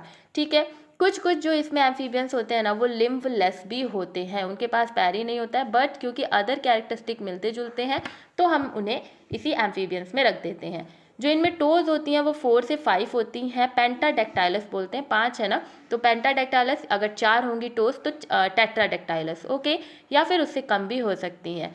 जो पेयर्ड इनमें फिन जो है वो एब्सेंट होता है, जैसे हमने फिशेज में देखा था कि वहाँ पे फिन्स प्रेजेंट है और सभी की सभी पेयर्ड है। हमारे एम्फीबियंस में पेयर्ड फिन जो होती हैं, जोड़ी में जो उनके फिन्स पाए जाते हैं, जो पंख पाए जाते हैं, वो एब्सेंट होते हैं। मीडियन फिन अगर प्रेजेंट है तो वो भी विदाउट फिन रेस पाए जाएंगे। ठीक है, समझ में आया कि इनके, देखो सबसे पहले इनका सिर अलग, जो ट्रंक होता है, जो धड़ होता है वो काफ़ी ज़्यादा लंबा होता है, जो टेल होता है वो हो सकता है पाया जाए, हो सकता है नहीं पाया जाए। ठीक है, उसके बाद हमने बताया कि 4 लिम्ब होते हैं, 2 जोड़े होते हैं। ठीक है, 2 जोड़े मतलब 4 लिम्ब, दैट्स वाई ये टेट्रापॉड है। हो सकता है कि किसी किसी में ये लिम्ब ना भी पाए जाए। लिम्ब की बात हो गई, पैर की बात होगी तो पैर की उंगलियां जो टोज होती हैं उनकी बात करो, वो 4 भी हो सकते हैं, 5 भी हो सकते हैं। अगर 4 हुए तो टेट्राडेक्टाइलस, 5 हुए तो पेंटाडेक्टाइलस, या हो सकते हैं उससे भी कम, ट्राइडेक्टाइलस भी हो सकते हैं, डाइडेक्टाइलस भी हो सकते हैं। ठीक है, उसके बाद इनमें जो पेयर्ड फिन होती है, जैसे हमने पाइसेस में पढ़ा था कॉर्डल फिन, फिर पेक्टोरल फिन, ये सब पढ़ा ना, तो वहाँ पे फिन जो थी वो पेयर्ड थी। यहाँ पे पेयर्ड फिन एब्सेंट है, एकदम ही नहीं है, अनुपस्थित है। फिन जो होते हैं, पंख जो है वो अनुपस्थित है। अगर इनमें मीडियन फिन प्रेजेंट होती है तो उसमें भी जो फिन रेज होती हैं, जो बीच बीच में ऐसे फिन की रेज होती हैं, वो क्या होंगी, एब्सेंट होंगी, नहीं पाई जाएंगी। Okay, let's talk about the next point. Okay, so exoskeleton इनमें एब्सेंट होता है। जो स्किन होती है वो काफ़ी ज़्यादा सॉफ्ट होगी, मॉइस्ट होगी एंड ग्लैंडुलर होगी। तो इनमें देखो हमने तुम्हें पढ़ाया था इंडोस्केलेटन एंड एक्सोस्केलेटन, तो इनमें एक्सोस्केलेटन पाया ही नहीं जाता है। जो बाह्य कंकाल होता है वो अनुपस्थित होता है। जो इनकी त्वचा होती है वो काफ़ी ज़्यादा मुलायम होती है, मॉइस्ट, नम होती है, और इनमें ग्लैंड्स प्रेजेंट होते हैं। बिकॉज इन्हें वाटर में भी रहना है तो इनकी बॉडी जो है वो, बिकॉज कि वो वाटर में रहते हैं, पानी में रहते हैं, इस वजह से उनकी बॉडी जो है वो काफ़ी ज़्यादा मुलायम हो जाती है और नम भी हो जाती है। ठीक है, इनमें पिगमेंट सेल्स पाए जाते हैं जिसे हम क्रोमैटोफोर बोलते हैं। ठीक है, तो ये चीज़ भी बहुत इंपॉर्टेंट है कि हमारे एम्फीबियंस में क्रोमैटोफोर्स पाए जाते हैं जो कि एक पिगमेंट सेल्स होते हैं। इनमें जो डिजिट क्लॉलेस जो होता है, मतलब क्लॉ इसमें ज़्यादातर आपको नहीं दिखाई देंगे, और सम जो होते हैं वो डर्मल स्केल्स इनमें पाई जाती है, मतलब स्किन पे स्केल्स पाई जाती हैं। जो इंडोस्केलेटन इनका होता है, मतलब कि जो अंतः वाला जो इनका कंकाल होता है वो बना होता है बोनी से, हड्डियों से बना होता है। जो स्कल होता है वो डाइकॉन्डाइलस होता है, मतलब कि 2 ऑसिपिटल कॉन्डाइल्स उसमें पाया जाएगा। जो इनका मुंह होता है वो काफ़ी ज़्यादा बड़ा होता है, लार्ज होता है। अपर जॉज एंड बोथ जॉज होते हैं वो स्मॉल होमोडोंट टिथ जो है वो कवर करते हैं। मतलब ये कि मुंह लार्ज है और अपर जॉ या फिर दोनों, अपर और जो नीचे वाला जॉ है उनमें क्या होंगे, होमोडोंट टिथ होंगे, एक तरह के समान टिथ, आपको दांत जो है वो दिखाई देगा। जो टंग होगा वो ट्रूसिबल होगा। जो एलिमेंट्री कैनॉल होगा इनका ये कंप्लीट होगा, और क्या कहते हैं, फ्रॉम माउथ से लेकर के क्लोएका तक, मतलब पूरा का पूरा कंप्लीट इनका एलिमेंट्री कैनॉल होगा। जो रेस्पिरेशन होगा वो लंग से, स्किन से एंड बक्कल लाइनिंग से। देखो लंग से कब होगा, जब ये हमारे टेरेस्ट्रियल पे रहेंगे। स्किन से कब होगा, बक्कल लाइनिंग से कब होगा, जब ये हमारे वाटर में रहेंगे। समझ गए? तो इसीलिए यहाँ पर रेस्पिरेशन के लिए 2-3 रेस्पिरेटरी ऑर्गन्स मिले हुए हैं। जब ये टेरेस्ट्रियल पे रहेंगे तो लंग से करेंगे, जो इनके फेफड़े हैं उनसे सांस लेंगे, लेकिन जब ये पानी में रहेंगे तो अपनी स्किन से, बक्कल लाइनिंग से ये क्या करेंगे, सांस लेंगे। इनके जो लार्वा होते हैं या फिर कोई अदर इनका सर्टेन एक्वेटिक फॉर्म होता है, उनमें एक्सटर्नल गिल्स भी पाई जाती है, जो कि अगेन हेल्प करती है रेस्पिरेशन के लिए। इनका जो हार्ट होता है, जो दिल होता है, वो 3 चैम्बर्ड का होता है, 3 कक्षीय होता है वो। 2 ऑरिकल्स पाए जाते हैं, 1 वेंट्रिकल पाया जाता है। क्या बोला हमने, ये कि ये इनका दिल है, तो इस दिल में क्या होगा, 2 ऑरिकल पाया जाएगा। ठीक है, क्या पाया जाएगा, 2 ऑरिकल पाया जाएगा और 1 वेंट्रिकल पाया जाएगा, इसीलिए हम इन्हें 3 चैम्बर्ड बोलते हैं। एंड पाइसेस कितने चैम्बर्ड के थे, 2 चैम्बर्ड के थे। इस चीज़ों को थोड़ा कोरिलेट करके चलते चलना। जो इनमें साइनस वेनेसिस होता है वो प्रेजेंट होता है। Renal and hepatic portal system सब कुछ बहुत ही अच्छे से चलता है, वेल डेवलप्ड चलता है। इराइथ्रोसाइट जो हमारे आरबीसी हैं वो लार्ज होते हैं, ओवल शेप के होते हैं एंड न्यूक्लिएटेड होते हैं। क्या बोला हमने कि हमारा जो इराइथ्रोसाइट है वो कुछ इस तरीके से होगा, लार्ज होगा, बड़ा होगा और उसमें आपको क्या दिखाई देगा, न्यूक्लियस दिखाई देगा। ठीक है, समझ गए। उसके बाद इनमें जो किडनी होती है वो मीजोनेफ्रिक होती है। ओके, यूरिनरी ब्लैडर इनका काफ़ी बड़ा होता है, लार्ज होता है और एक्सक्रीशन जो होता है वो यूरियोटैलिक होता है। मतलब ये कि इनमें जो अनवांटेड जो अनडाइजेस्टेड पार्ट है ना वो इनका यूरिया होता है, that's why we consider this as a ureotelic. इनमें क्रैनियल नर्व जो होते हैं वो 10 पेयर मतलब कि 20 इनमें क्या होते हैं, क्रैनियल नर्व्स पाए जाते हैं। जो नॉस्ट्रिल्स होती हैं वो कनेक्टेड होती हैं हमारे बक्कल कैविटी से। ठीक है, जो हमारा नॉस्ट्रिल होता है एम्फीबियंस का वो बक्कल कैविटी से क्या होती है, कनेक्ट होती है। ठीक है, उसके अलावा वेट अ मिनट, देखिए उसके अलावा इनमें एक्सटर्नल ईयर जो बाहरी कान है वो अनुपस्थित है। मिडिल ईयर इनमें प्रेजेंट होता है जिसमें सिंगल रॉड लाइक एक स्ट्रक्चर पाया जाता है जिसे हम ऑसिकल बोलते हैं, कॉलुमिना ऑरिस बोलते हैं एंड एक हम स्टैपिडियल प्लेट भी यहाँ पे पाया जाता है। तो एक्सटर्नल ईयर नहीं है लेकिन मिडिल ईयर में आपको ऑसिकल, कॉलुमिना एंड स्टैपिडियल प्लेट जो है वो देखने को मिलेगा जो कि हेल्प करेगा इनको सुनने में। लेटरल लाइन रिसेप्टर जो होता है वो इनके लार्वल फॉर्म में प्रेजेंट होता है, सम एक्वेटिक एडल्ट्स में भी देखा जाता है। पाइसेस में लेटरल लाइन रिसेप्टर प्रेजेंट थे या नहीं थे आपको ये कमेंट बॉक्स में बताना है। इनमें एम्फीबियंस में जो सेक्सेस होते हैं दे आर सेपरेट, मतलब कि मेल और जो फीमेल है वो क्या होंगे, अलग अलग होंगे और मेल्स के पास कोई भी कॉपुलेटरी ऑर्गन नहीं होगा जिससे वो फीमेल को क्या कर सके, अट्रैक्ट कर सके या फिर उन्हें बुला सके। मतलब कॉपुलेटरी ऑर्गन नहीं होगा कि कॉपुलेशन में वो उनकी हेल्प करे। फर्टिलाइजेशन इनमें मोस्टली एक्सटर्नल होता है, मतलब कि निषेचन अधिकतर बाहर होता है, पानी में होता है, कम है वो पानी में रिलीज कर दिया जाएगा, फिर जो ओवा जो एग है वो भी रिलीज कर दिया जाएगा, फिर फर्टिलाइजेशन पानी में होगा, इसीलिए इनको हम एक्सटर्नल फर्टिलाइजेशन बोलते हैं। जो फीमेल्स होती हैं वो मोस्टली ओवीपैरस होती हैं। ओवी मतलब क्या, हमने बार बार बताया कि ओवी मतलब ओ फॉर ओवीपैरस, ओ फॉर अंडा। ठीक है, ये अंडे का आकार बन गया ना। ठीक है, तो इसीलिए ये क्या देती हैं, ये अंडे देती हैं। उसके बाद इनमें जो यॉक होता है, जो पीला वाला पार्ट होता है ना, उसका वो अमाउंट मॉडरेट होता है। जो है वो तो लार्ज होगा और उसमें जो यॉक होगा वो एक नॉर्मल अमाउंट का होगा, ऐसे नहीं होगा कि कम होगा या बहुत ज़्यादा होगा, मॉडरेट फॉर्म में होगा, इसीलिए हम इसे मीजोलैसिथल कहते हैं। एक्स्ट्रा एम्ब्रियोनिक मेम्ब्रेन यहाँ पर क्या होती है, एब्सेंट होती है, दैट्स वाई हम इन्हें एनेमिनियोट कहते हैं। क्या बोलते हैं, एनेमिनियोट कहते हैं। उसके बाद इनमें डेवलपमेंट जो होगा वो यूजुअली इनडायरेक्ट होता है। ओके, लार्वा जो होता है वो टैडपोल बनाता है विच मेटामॉर्फोसिस इनटू एडल्ट, मतलब कि फर्टिलाइजेशन हुआ, जाइगोट का फॉर्मेशन हुआ, फिर ब्लास्टुलेशन, गैस्ट्रुलेशन, उसके बाद लार्वा का फॉर्मेशन, लार्वा से टैडपोल बनेगा, टैडपोल से फिर एडल्ट बन जाएगा। ओके, उसके बाद एम्फीबियंस जो होते हैं they are what, cold blooded and इनका अनदर जो हमारा टर्म साइंस वाला टर्म होता है उसे हम बोलते हैं पॉइक्लोथर्मिक। तो पॉइक्लोथर्मिक एनिमल्स हमारे एम्फीबियंस जो है वो होते हैं। ओके, अगर हम इनके क्लासिफिकेशन की बात करें तो आगे चल करके जो एम्फीबियंस हैं उनको 2 सब क्लासेस में बांटा गया है, जिसका नाम है सब क्लास 1 जो है वो है स्टीगोसिफेलिक, जो कि इस समय पे बिल्कुल से बिल्कुल एक्सटिंक्ट है, मतलब ये कि ये नहीं पाई जाती है, इस समय ये विलुप्त हो चुकी है। सब क्लास 2 की बात करें तो लीजा एम्फीबियंस, जिनको हम जानते हैं कि ये अभी लिविंग है, आप इनको देख सकते हो, इनके बारे में पढ़ सकते हो, लेकिन स्टीगोसिफेलिक के बारे में केवल से केवल पढ़ सकते हो, देख नहीं सकते हो। ओके, तो स्टीगोसिफेलिक जो है वो विलुप्त हो चुके हैं। अगर कुछ कैरेक्टरिस्टिक आपको हम स्टीगोसिफेलिक के बारे में बताएं, सिफेलिया आप बोल सकते हो, तो देखिए सबसे पहले तो ये जो इनमें जितने भी एनिमल्स हैं दे ऑल आर एक्सटिंक्ट, ये सभी विलुप्त हो चुके हैं। इनके जो लिम्स होते हैं वो पेंटाडेक्टाइलस होते हैं, मतलब कि जो इनमें टोज पाई जाएंगी, जो फिंगर्स पाई जाएंगी पैरों की, वो कैसी होंगी, 5 टोज से मिलकर बनी होंगी, 5 उंगलियों से मिलकर के बनी होंगी। जो इनकी त्वचा होती है वो होती थी वो किससे, स्केल से बनी, मतलब पूरी की पूरी ढकी होती थी और इनमें बोनी प्लेट्स भी, हड्डियों की जो प्लेटें हैं वो भी पाई जाती थी।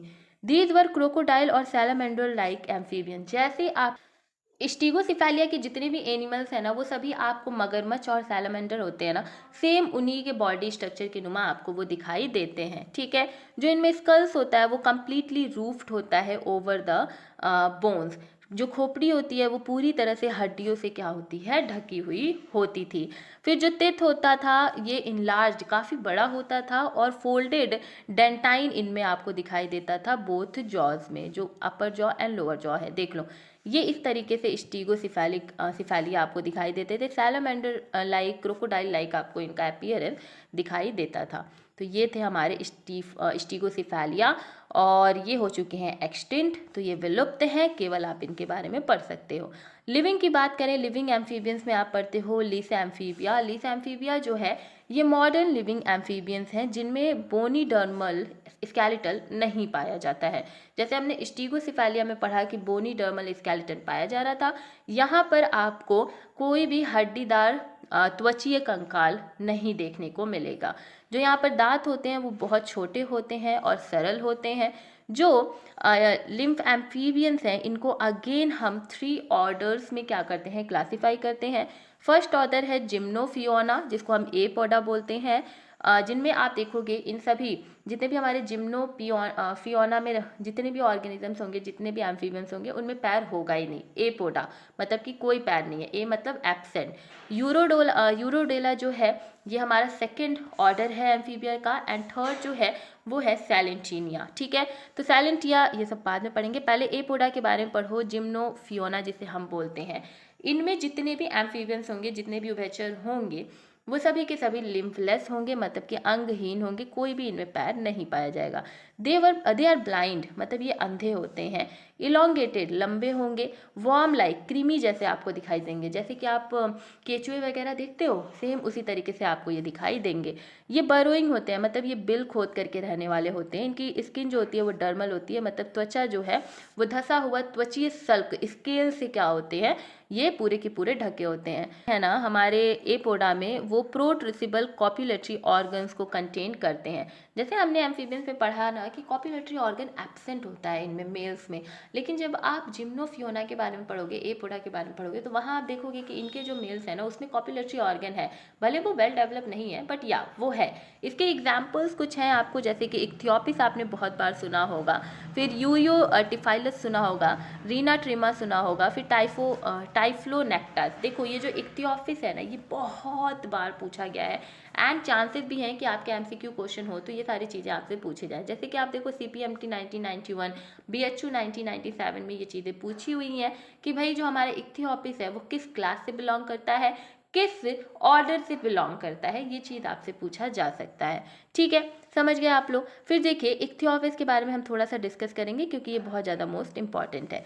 इक्थियोपिस एक लिम्फलेस एम्फीबियन है जो कि पेरेंटल केयर बड़ी ही अच्छी तरीके से दिखाता है, मतलब कि ये अपने बच्चों की देखभाल जब से वो पैदा होते हैं और यंग वन मतलब एक एडल्ट बनते हैं तब तक वो बड़े ही अच्छे से उनकी पेरेंटल केयर करते हैं। बहुत ही ज़्यादा एक माता पिता वाला रोल जो है वो उनके साथ बहुत ही अच्छा संबंध बना करके रखते हैं अपने बच्चों के साथ। ठीक है, तो पेरेंटल केयर जो है ना वो इनमें बहुत ही एक अच्छे स्तर पर पाया जाता है। इनके पास कोई भी टंग नहीं होता है, दे डोंट हैव अ टंग, जीभ इनमें एब्सेंट होती है। ये जो लिम्फलेस एम्फीबियंस हैं जिसे कि आप सिसिलियन भी कहते हो, they are some time called blind worm. जैसे हमने बताया ना कि जितने भी एपोडा में हैं वो थोड़े से वॉर्म लाइक आपको दिखाई दे रहे हैं और ब्लाइंड भी है, डेट्स वाई अंधे भी हैं और क्रीमी की तरह दिखाई दे रहे हैं। इसी वजह से हम इन्हें क्या बोल देते हैं, हम इन्हें ब्लाइंड वॉर्म बोल देते हैं, ऐसे क्रीमी एनिमल्स जो कि क्या है, अंधे हैं। ओके, इक्थियोपिस और यूरियोटिफाइलस जो है ये हमारे इंडिया में पाए जाते हैं। जो टाइप्लोनेक्टस है ये साउथ अमेरिका में पाया जाता है और ये विविपेरस एक्वेटिक फॉर्म है, मतलब ये कि डायरेक्ट ये यंग वन को क्या करेगा, जन्म देगा। कौन, ये जो टिफ्लोनेक्टस है वो। और इक्थियोपिस एंड यूरियोटिफाइलस जो है ये हमारे भारत में आराम से पाए जाते हैं। स्ट्रक्चर देख लो, ये रहा इक्थियोपिस, देख रहे हो, ये तुम्हें वॉर्म की तरह दिखाई दे रहे हैं जैसे केचुआ वगैरह होता है, तो ये इक्थियोपिस हो गया। पेरेंटल केयर बहुत अच्छे से दिखाता है, इनमें जीभ जो है वो एब्सेंट होती है। ये हो गया यूरियोटिफाइलस जो कि हमारे भारत में पाया जाता है। दोनों ही हमारे भारत में बहुत ही अच्छे तरीके से पाए जाते हैं। हम इन्हें कभी कभी ब्लाइंड वॉर्म भी कह देते हैं क्योंकि ये क्रीमी नुमा स्ट्रक्चर दिखाई देते हैं और ये अंधे होते हैं, लिम्फलेस होते हैं, इनमें कोई भी पैर आप नहीं देखोगे। सेकेंड ऑर्डर है यूरोडेला जिसे कि हम कॉर्डेटा भी बोलते हैं। देखिए इनमें जितने भी एम्फीबियंस होंगे ना उन्हें हम न्यूटिस और सैलामेंडर्स बोलेंगे, लिजार्ड लाइक होते हैं एकदम, जो आपको छिपकली नुमा ये दिखाई देंगे। और इनमें जो टेल होती है, पूंछ होती है, वो काफ़ी वैरायटी की पाई जाती है। जो टिम्पैनम जो सुनने वाला अंग है वो इनमें एब्सेंट होता है, नहीं पाया जाता है, अनुपस्थित होता है। जो गिल्स होते हैं वो परमानेंट होते हैं, और मतलब लार्वल फॉर्म में ये परमानेंट होंगे गिल्स, लेकिन एडल्ट में आते आते ये जो गिल्स होंगे वो खो जाएंगे, खत्म हो जाएंगे। जो मेल्स होंगे उनमें कॉप्युलेटरी ऑर्गन नहीं पाया जाएगा। तो एपोडा में मेल्स में कॉप्युलेटरी ऑर्गन पाया जा रहा था, लेकिन हमारे कॉर्डेटा में जो मेल हैं उनमें कॉप्युलेटरी ऑर्गन नहीं पाया जा रहा है। जो हमारे कॉर्डेटा है इनमें टिम्पैनम भी अनुपस्थित है, और जो गिल्स है वो केवल से केवल लार्वल स्टेज में है। एडल्ट में आते आते वो क्या हो रहे हैं, खत्म हो जा रहे हैं। इनके एग्जाम्पल्स हैं सैलामेंड्रा, ट्राइट्रस एंड नेक्ट्यूरस। ठीक है, ये सभी आप हिंदी वाले लोग पढ़ लेना, वैसे भी हम बाइलिंगुअल ही लैंग्वेज बोल रहे हैं। उसके अलावा जो हमारे कॉर्डेटा हैं उनमें एम्फिस्टोमा नाम का बड़ा ही एक पॉपुलर नेम है, जिसको हम टाइगर सैलामेंडर कहते हैं। इसके बारे में थोड़ा सा जान लो। ये आपको यूएसए, जो नॉर्थ अमेरिका है ना, और मैक्सिको है, वहाँ पर देखने को काफ़ी ज़्यादा मिलेगा। जो हमारा एम्फिस्टोमा है, जो आप टाइगर सैलामेंड्रा पढ़ते हो, इनका जो लार्वल होता है ना, लार्वल स्टेज होता है, उसे हम एक्सोटोटल बोलते हैं। ठीक है, बहुत इंपॉर्टेंट है कि एक्सोटोटल लार्वा किसका है, तो आपको टाइगर सैलामेंड्रा एम्फिस्टोमा का नाम याद रखना है। ये नियोटोनी दिखाते हैं, अगला हमारा टॉपिक नियोटोनी ही होगा, तो वहाँ आपको पढ़ाएंगे कि इनमें। Okay, so neoteny is all about ना कि जब जैसे आप छोटे हो फिर आप बड़े हो जाओगे, है ना, तो फिर बड़े वाले कैरेक्टर्स आप वो शो करोगे ना, आप छोटापन एक बचपना तो भूल जाओगे। तो वैसे ही जो नियोटोनी होता है ना, इसमें कुछ अलग ही हो जाता है। जैसे जो हमारा टाइगर सैलामेंड्रा है उसका लार्वा जो एक्सोटोटल है ये बड़ा हो जाएगा। ठीक है, ये यंग वन में टाइगर सैलामेंडर बन जाएगा, लेकिन साथ ही साथ में ना, मतलब एक कैसे बन जाएगा, रिप्रोडक्टिव स्ट्रक्चर्स उसमें बड़े ही अच्छे से डेवलप हो जाएंगे, रिप्रोडक्शन करने के वो एकदम काबिल हो जाएगा। लेकिन उसके साथ ही साथ ना वो बचपना, वो लार्वल फॉर्म वाली हरकतें भी करेगा। ठीक है, समझ रहे हो कि बड़े तो हो गए लेकिन बचपना भरा पड़ा है। तो वो वाली चीज़ें हमारी नियोटोनी की होती है कि यंग वन एडल्ट हो गए हैं, लेकिन हम अभी भी लार्वल स्टेज वाले कैरेक्टर्स शो कर रहे हैं। अब एडल्ट कैसे हो गए कि रिप्रोडक्शन करने के लिए हम सक्षम हो चुके हैं, समझ गए। तो रिटेंशन होता है लार्वल कैरेक्टर का आफ्टर सेक्सुअल मैच्योरिटी के बाद भी, तो हम उसे नियोटोनी कहते हैं। क्या कि यौन परिपक्व होने के बाद, ठीक है, मतलब सेक्सुअल मैच्योरिटी हो गई है, लेकिन उसके बाद भी हम क्या, कौन से लक्षण दिखा रहे हैं, हम दिखा रहे हैं लार्वल जो हमारे लक्षण हैं उसको, तो हम इसे क्या बोलते हैं, इस पूरे जो एक प्रोसेस है उसे हम नियोटोनी बोलते हैं। ठीक है, देखिए ये हो गए हमारे ट्राइट्यूरस। ठीक है, दिस इज द ट्राइट्यूरस, बड़े ही खतरनाक आपको दिखाई देंगे।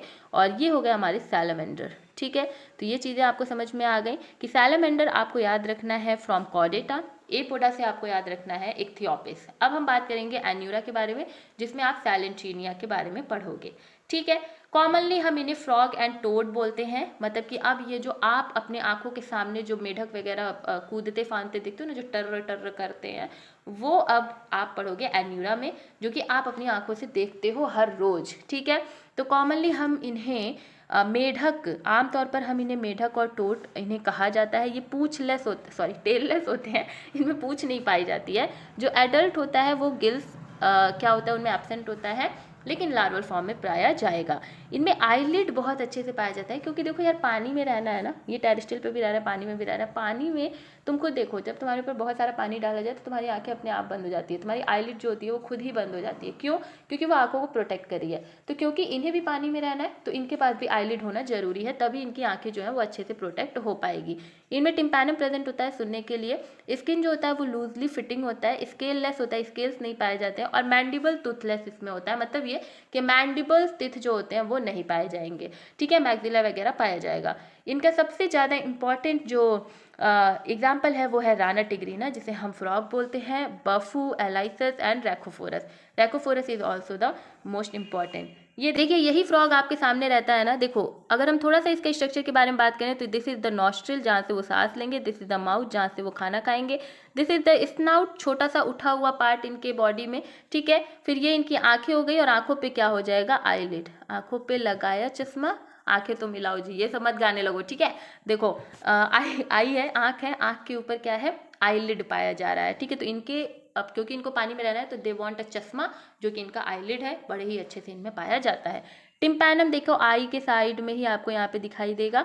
उसके बाद ये डर्मल पैलिकल्स जो ऐसे आपको उठे हुए थोड़े से धसे हुए स्ट्रक्चर दिखाई देते हैं, इसे हम डर्मल पैलिकी बोलते हैं। फिर ये मिड डॉर्सल लाइन हो गई इनकी, और ये हो गया इनका हिंड लिम्ब, और ये हो गया इनका फोर लिम्ब। ठीक है, तो 4 हो गया ना, 2 हिंड लिम्ब होंगे, 2 फोर लिम्ब होंगे, तो 4 टेट्रापॉड में ये पाए जाएंगे।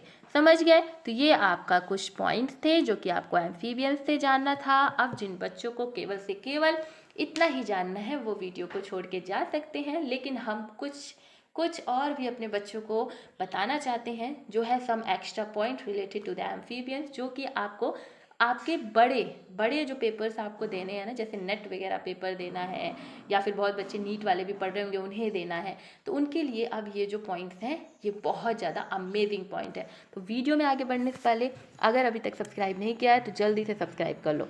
देखो, अब अगर हम बात करें तो हम एनिमल्स थोड़ा सा ना इधर उधर की बातें करेंगे और बहुत ही इंपॉर्टेंट बातें करेंगे। यहाँ पर जो एक्सोस्केलेटन होता है, as scales are not found in the frog, तो हमने आपको ऊपर ही बता दिया था कि एक्सोस्केलेटन यहाँ पे एब्सेंट होता है, इंडोस्केलेटल प्रेजेंट होता है। जो बूफो के बारे में हमने पढ़ा, बूफो मैराइनस, जो कि अभी हमने एन्यूरा में पढ़ा, तो एन्यूरा में जो बूफो है ना वो सबसे ज़्यादा पॉइजनस एम्फीबियंस है। मतलब कि अगर इसने आपको काट लिया या इसने आपको टच कर लिया तो वो आपके बॉडी में पॉइजन बहुत ही अच्छे से फैला देगा। आपने सुना होगा मिडवाइफ टोड के बारे में। ये क्या है? ये बड़े ही ज़्यादा ना बहुत अच्छे ये फ्रॉग होते हैं। ये इतना ज़्यादा लाइक पेरेंटल केयर दिखाते हैं ना, आई कैन नॉट से। इनमें जो मेल्स होते हैं, जो इनके पापा वगैरह होते हैं ना, इनमें वो बहुत ही ज़्यादा पेरेंटल केयर दिखाते हैं। माता पिता की जो भूमिका होती है वो बहुत अच्छे से निभाते हैं, और अपने बच्चों का ध्यान जो देखभाल है उसे भी बहुत अच्छे से करते हैं। अगर आप मिडवाइफ टोड में कौन मेल है कौन फीमेल ये पहचानना चाहो, तो जो मेल होते हैं ना उसमें जो वोकल सैक होता है जिससे वो टर टर की आवाज़ निकालते हैं, तो जो बोलने वाला जो थैलेनुमा स्ट्रक्चर सैक होता है ना, वो मेल्स में क्या होता है, छोटा होता है, लेकिन फीमेल मिडवाइफ टोड में वो बड़ा होगा। ठीक है, समझ गए? फिर बॉम्बिनेटर नाम का भी एक एम्फीबियन है, जिसे हम लोग ना वार्निंग कलरेशन के लिए ये फेमस होता है कि ये ना वार्निंग देने के लिए ना कलर्स को क्या करता है, चेंज करता है। तो वार्निंग कलरेशन के लिए जो बॉम्बिनेटर है वो काफ़ी ज़्यादा इंपॉर्टेंट है। तो हमने बताया कि बूफो जो है, बूफो मैरानस, वो बहुत ज़्यादा पॉइजनस होता है। मिडवाइफ टोड पेरेंटल केयर बहुत अच्छे से दिखाते हैं, उसमें भी जो मेल है वो सबसे ज़्यादा। उसके अलावा हमने बॉम्बिनेटर में पढ़ा कि ये क्या है, ये कलर जो इमरजेंसी कलर का क्या था, वार्निंग जो कलर है, ये बहुत अच्छे से शो करते हैं। तो दिस इज द बूफो। ठीक है, पॉइजनस मिडवाइफ टोड, देखिए ये अंडे अपने पीछे लेकर के घूम रही है ना, ये पेरेंटल केयर बहुत अच्छे से करते हैं। और ये बॉम्बिनेटर है, कलर से देख के ही लग रहा है भैया ये वार्निंग कलर देख के ही डर लग रहा है। ठीक है, तो वार्निंग ही देंगे ये। ओके, उसके बाद रन गोलिथ जो है, जो रन गोलिथ है, ये सबसे बड़ा फ्रॉग वेस्ट अफ्रीका में माना जाता है, जिसकी जो लंबाई है वो 30 सेंटीमीटर है। माय गॉड, इसको मैं देख लूँ ना तो मैं रात भर सो ही नहीं पाऊंगी। देखो क्या है कि रन गोलिथ जो है ये लार्जेस्ट फ्रॉग है, सबसे बड़ा फ्रॉग है हमारे पश्चिमी अफ्रीका का, जिसकी लंबाई 30 सेंटीमीटर है। ओके, जो फ्रॉग्स होते हैं वो टोड से डिफर किए जाते हैं, क्यों? क्योंकि वॉट का एब्सेंट होता है। देखो ठीक है, जो मेल फ्रॉग होते हैं ना can croak louder than female with the help of their vocal sac. ठीक है, तो इनमें भले ही टर टर वाले जो वोकल सैक होते हैं वो एब्सेंट हो, लेकिन थोड़े छोटे हों, लेकिन तो भी जो मेल्स होते हैं वो काफ़ी ज़्यादा आवाज़ निकालते हैं। जो फ्रॉग होते हैं इनमें ईयर्स तो होता है, लेकिन पिन्ना रीजन नहीं होता है, क्योंकि हमने बताया कि इनमें मिडिल ईयर होता है, एक्सटर्नल ईयर एब्सेंट होता है। जो फ्रॉग होते हैं इनमें 4 फिंगर्स पाई जाती हैं हैंड में, एंड 5 फिंगर्स पाई जाती हैं टोज में, तो ये पेंटाडेक्टाइलस हो गया। ठीक है, देख लो ये पूछा हुआ है AFMC 1991 वगैरह में। यहाँ जो ग्लैंड्स होती हैं स्किन पे फ्रॉग के, जो फ्रॉग की जो त्वचा होती है उस पर जो ग्लैंड्स पाए जाते हैं वो म्यूकस से भरे हुए होते हैं और वो पॉइजनस होते हैं। जो फ्रॉग होता है वो यूरियोटैलिक होता है, यूरिया सिक्रीट करता है, सॉरी इसका वेस्ट मटेरियल है। जो फंक्शनल किडनी है हमारे फ्रॉग टैडपोल की, उसे हम प्रोनेफ्रस कहते हैं। जो फ्रॉग होता है वो एस्टिवेट करता है ड्यूरिंग समर और हाइबरनेट कर जाता है विंटर में, मतलब कि विंटर में जाकर के फुल जाकर के वो सो जाता है। क्या करता है, मेढक गर्मियों के दौरान सौंदर्यवास करता है, मस्त एकदम घूमता फिरता है, और सर्दियों के टाइम जाकर के सीती निद्रा में खो जाता है, मतलब ये कि सो जाता है। जो नेक होता है वो एब्सेंट होता है हमारे फ्रॉग में, और ये फ्रॉग को हेल्प करता है जंप करने के लिए। जैसे नेक अगर होता ना, तो अगर उसको जंप करना होता ना ग्राउंड पे, तो उसको डर लगता है कि कहीं मेरी गर्दन ही ना टूट जाए, मैं कूद रहा हूँ। लेकिन क्योंकि उसमें नेक है ही नहीं, तो वो आराम से कूदते फांदते चलता रहता है। इनमें जो पॉइजन ग्लैंड होता है वो मॉडिफाइड पैराटॉइड ग्लैंड होता है। ये चीज़ बहुत ज़्यादा इंपॉर्टेंट है कि जो हमारे टोड्स में, जो मेढक में जो पॉइजन ग्लैंड होता है वो पैराटॉइड ग्लैंड का ये क्या है, मॉडिफिकेशन है। जो हॉर्न्ड टोड होते हैं जिन्हें हम फायरोनोसोमा कहते हैं, ये एक लिजार्ड लिविंग होते हैं और डेजर्ट में ये पाए जाते हैं, लेकिन हम इन्हें एम्फीबियंस नहीं कंसिडर करते हैं। ठीक है, देखो हॉर्न्ड टोड जो होते हैं वो लिजर्ट की तरह दिखाई दे रहे हैं और डेजर्ट में ये पाए जाते हैं, लेकिन हम इन्हें एम्फीबियंस नहीं कंसिडर करते हैं, उभयचर हम इन्हें नहीं कंसिडर करते हैं। हाइला इज़ एन इम्पॉर्टेंट, कि हाइला जो होता है ना, ये एक एबोरल फ्रॉग होता है जो कि ट्री पे रहता है। कहाँ रहता है, ट्री पे। जितने भी आपको पेड़ वगैरह दिखाई देंगे ना, उस पर अगर आपको कोई मेढक दिखाई दे रहा है तो वो हाइला होता है। ये ग्रीन कलर का होता है कलर में, दैट्स वाई ट्री से ना कैमोफ्लेज हो जाता है और आपको पता ही नहीं चलता है कि ट्री पे हाइला है भी। जो टर्मिनल बोन्स होती हैं इनके क्लॉज की, वो डिजिट शेप की होती है, क्लॉ शेप की होती है। जो इनका डिजिट होता है ना, उसका टर्मिनल बोन क्लॉ शेप का होता है और स्वलन फूला हुआ होता है। इनमें ग्लैंडुलर एडहेसिव डिस्क पाए जाते हैं जो कि इन्हें ट्री पे चढ़ने के लिए बहुत ज़्यादा हेल्प करते हैं। तो हाइला एक वृक्षीय मेढक है जो पेड़ों में जीवन के लिए अनुकूलित है। ये हरे रंग का होता है, अंगों के अंतिम हड्डियाँ पंजों के आकार की होते हैं और मूल रूप से ग्रंथि संबंधी चिपकने वाली डिस्क भी सूज जाती है जो इन्हें पेड़ों पर चढ़ने के लिए सक्षम बनाती है। तो हाइला के बारे में भी थोड़ा जान लिया।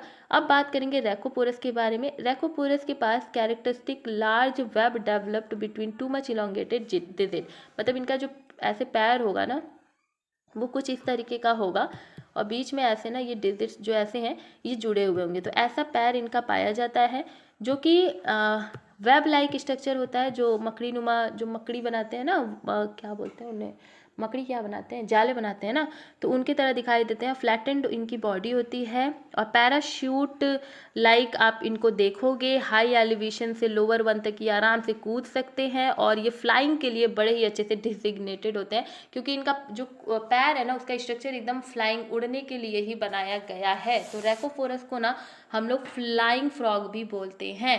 फिर फ्रॉग जीनो, एक मिनट, फ्लाइंग फ्रॉग बोलते हैं, इस चीज़ को याद रख लेना कि रैकोफोरस को हम लोग फ्लाइंग फ्रॉग बोलते हैं और ट्री फ्रॉग किसको हम लोग बोलते हैं, हाइला को बोलते हैं। फिर जीनोफस एक नाम का है, वो अफ्रीकन क्लॉड टोड होता है। इसके पास ना टंग नहीं, जीभ नहीं पाई जाती है, आईलिड भी नहीं पाई जाती है और इसके पास टिम्पैनम काफ़ी सारे होते हैं। ठीक है, तो रैकोफोरस में बहुत लंबे अंगों के बीच विकसित बड़े जाल होते हैं। जाले और चपटा शरीर उच्च ऊंचाई से नीचे की ओर और फिसलने में पैराशूट के रूप में काम करते हैं, इसीलिए उन्हें उड़ने वाले मेढक नामित किया गया है। जाइनोपस लाविस अफ्रीकी पंजे वाला टोड है। इसमें जीभ, पलके और विशिष्ट टिम्पैरम का अभाव होता है। समझ गए आप लोग। तो दिस इज हाइला जो कि पेरेंटल केयर बड़े ही अच्छे से दिखाती हैं। This is Rhacophorus. इनका अगर आप देखो, ये देखो, इनका पैर देखोगे ना तो ये देखो, ये कुछ इस तरीके से दिखाई दे रहा है इनका पैर, देख रहे हो, ये वेब लाइक स्ट्रक्चर। अब ये बड़े आराम से ना यहाँ से नीचे कूद सकते हैं। क्या करेंगे, यहाँ से नीचे कूद सकते हैं बहुत ही आराम से। ठीक है, तो आज की जो हमारी न्यू वीडियो है, इस वीडियो में हम लोग बात करेंगे neoteny, paedogenesis as well as axolotl larva. These are most important topic from your examination point of view. So I hope कि आप वीडियो लास्ट तक देखोगे और हर एक चीज़ बहुत ही अच्छे से हलवा क्लियर करके तभी जाओगे। ओके, तो चलिए वीडियो की तरफ बढ़ते हैं। आप चैनल पर न्यू होंगे तो चैनल को सब्सक्राइब करना मत भूलिएगा। वीडियो अच्छी लगेगी तो लाइक करिएगा एंड अपने जूनियर्स एंड सीनियर्स के पास शेयर भी कर सकते हैं, जिससे उनकी हेल्प भी हो जाए। First of all, neoteny and paedogenesis is the term जो कि आप रिलेट करते हो काफ़ी ज़्यादा एम्फीबियन से। जो उभयचर होते हैं ना, हम उनसे इन टर्म्स को बहुत ज़्यादा क्या करते हैं, को रिलेट करते हैं। हम जब भी नियोटिनी एंड पैडियोजेनेसिस की बात करते हैं, हमारे दिमाग में सबसे पहले उभयचर एम्फीबियंस का ही नाम आता है। ठीक है, अच्छा क्यों, देखो सबसे पहले तो हम तुम्हें बता दें कि एम्फीबियंस जो होते हैं दे आर टेट्रापॉड। ठीक है, क्यों tetrapod, because they have 4 limb. Tetra मतलब 4 एंड पोडा मीन्स फिट, या फिर आप बोल सकते हो लिम्ब। तो जिनके पास 4 पैर होते हैं उन सभी को हम एम्फीबियंस बोलते हैं। लाइक एम्फीबियन नहीं बोलते, उन सभी को हम टेट्रापॉड बोलते हैं। एंड टेट्रापॉड के अंदर आप एम्फीबियंस देखोगे, देन आप एव्स देखोगे, देन आप मैमल्स देखोगे। ठीक है, एंड आप जो रेप्टीलिया होते हैं, जो रेप्टाइल्स होते हैं, आप उन्हें भी देखोगे अपने टेट्रापॉड्स में। ठीक है। तो tetrapod is all about the animals which have 4 feet. अब ये 4 फीट ना डिफ्रेंशिएट भी हो सकता है, लाइक 4 लिम्ब में, ठीक है, 4 लिम्ब में एंड हिंड लिम्ब में। तो एक पेयर मतलब 2 आपके 4 लिम्ब होंगे, 2 आपके हिंड लिम्ब होंगे, दोनों मिलाकर के 4 फिट हो जाएंगे, तो इसे हम टेट्रापॉड बोलते हैं। तो ये कुछ इंट्रोडक्शन था आपके एम्फीबियन से। Let me clear you this कि हमने ऑलरेडी पाइसेस एंड एम्फीबियंस के बहुत ज़्यादा पॉइंट्स को क्लियर कर लिए हैं, तो उन वीडियोस को भी आप जरूर देखना। इससे पहले हम लोगों ने जूलॉजी के काफ़ी सारे यूनिट्स बीएससी 5th सेमेस्टर से related unit 1, unit 2, unit 3, unit 4, unit 5 from paper 1 and paper 2 में यूनिट 1 एंड यूनिट 2 कंप्लीट है। ये हमारा यूनिट 3 का लास्ट वीडियो है, तो ये भी आज कंप्लीट हो गया। ओके, तो देखिए अब हम पढ़ेंगे नियोटेनी, जो कि हमारा आज का बेसिक टर्म है। देखो हाँ, हम ना थ्योरी पे जाने से पहले आपको थोड़ा सा ना ऐसे नॉर्मल बता दें कि होता क्या है नियोटेनी। देखो नियोटेनी एक ऐसा वर्ड है ना, नियोटेनी एक ऐसा वर्ड है जो बहुत सारे बच्चों को कंफ्यूज करता है। नियोटेनी में क्या है ना, पर्पजली हम बात करते हैं लार्वल स्टेज की, लार्वल स्टेज की बात करते हैं कि लार्वल स्टेज जाता ही नहीं है। एक जो जुवेनाइल स्टेज है ना, वो एक एनिमल में से जाता ही नहीं है। लेट मी क्लियर दिस कि आप जैसे पढ़ते हो कि एनिमल्स के काफ़ी सारे स्टेजेस होते हैं, तब जाके उसकी लाइफ साइकिल कंप्लीट होती है। तो देयर आर मैनी एनिमल्स जिनमें आप डेवलपमेंट क्या देखते हो, इनडायरेक्ट देखते हो। इनडायरेक्ट का मतलब कि आप उनमें लार्वा का एक स्टेज देखते हो। क्या देखते हो? लार्वल स्टेज देखते हो, जिसमें वो थोड़ा दिन लार्वा के फॉर्म में रहते हैं, देन उसमें क्या कर देते हैं, क्या करते हैं, मेटामॉर्फोसिस करते हैं। क्या करेंगे वो? मेटामॉर्फोसिस करेंगे, ठीक। मेटामॉर्फोसिस काया पलट की प्रोसेस करेंगे एंड देन वो किस में बदल जाएंगे? वो बदल जाएंगे एडल्ट्स में। ये एक लाइफ स्टेज चलती है। तो नियोटेनी में क्या होता है ना, इस नियोटेनी में क्या होता है कि नियोटेनी में हम ये देखते हैं ना, नियोटेनी में हम ये देखते हैं ऑर्गेनिज्म लार्वल स्टेज में आप देखते हो प्रोलॉन्ग्ड हो जाता है इसका लार्वल स्टेज। प्रोलॉन्ग्ड मतलब क्या कि ये लार्वल स्टेज जाएगा ही नहीं, ठीक है, ये जाएगा ही नहीं कि एडल्ट का फॉर्मेशन हो। समझ रहे हो? लाइक नॉर्मल एनिमल में हम देखते हैं कि लार्वा फॉर्म बनता है, कुछ दिनों तक लार्वल में न्यूट्रिशन वगैरह लेते हैं, मेटामॉर्फोसिस होती है, एडल्ट में बदल जाते हैं। नियोटेनी में क्या होता है ना, ये एक ऐसी प्रोसेस है जिसमें लार्वल जो स्टेज होती है वो प्रोलॉन्ग्ड हो जाती है। मतलब क्या कि वो बढ़ जाती है, खिंच जाती है, मतलब लॉन्ग मतलब क्या, लंबी हो जाती है। तो जो लार्वल स्टेज है ना वो काफ़ी ज़्यादा लंबी हो जाती है, तो हम उसे बोलते हैं नियोटेनी। अब लंबे हो जाने का क्या मतलब कि लार्वल स्टेज के कैरेक्टरिस्टिक जाते ही नहीं हैं। लार्वल स्टेज के जो भी कैरेक्टरिस्टिक रहेंगे वो जाएंगे ही नहीं। जैसे वो लार्वल स्टेज में रहेंगे सेम आपको वो एडल्ट में भी दिखाई देंगे, जो कि उनका कभी आएगा ही नहीं। समझ रहे हो आप? तो लार्वल स्टेज ही है जो रिस्पॉन्सिबल है हमारे नियोटेनी के लिए। नियोटेनी में क्या होता है कि प्रोलॉन्ग्ड लार्वल स्टेजेस देखे जाते हैं, जिसमें एक ऑर्गेनिज्म अपने लार्वल स्टेज में फंसा रह जाता है, वहीं पे वो स्थिर रह जाता है, उससे आगे वो बढ़ता ही नहीं है। अपने लार्वल स्टेज का ही कैरेक्टरिस्टिक वो शो करता है, ठीक है। अब लार्वल स्टेज का कैरेक्टरिस्टिक शो करने का मतलब क्या है? लाइक अगर हम बताएं आपसे, तो आपने जनरली ये चीज़ें पढ़ी होंगी कि आपके अंदर पिट्यूटरी ग्लैंड जो है वो हाइपोथैलेमस के द्वारा कंट्रोल किया जाता है। तो अगर हमें ग्रोथ एंड डेवलपमेंट करनी है तो हाइपोथैलेमस जो होता है वो पिट्यूटरी ग्लैंड को बोलता है कि भैया ऐसा है पिट्यूटरी ग्लैंड, तुम थायराइड ग्लैंड को बोलो कि वो मेटामॉर्फोसिस की प्रोसेस करे, ठीक है। तो थायराइड ग्लैंड को ये पिट्यूटरी ग्लैंड बोलता है कि भैया तुम क्या करो, सिक्रीट करो। क्या सिक्रीट करो? T3 and T4।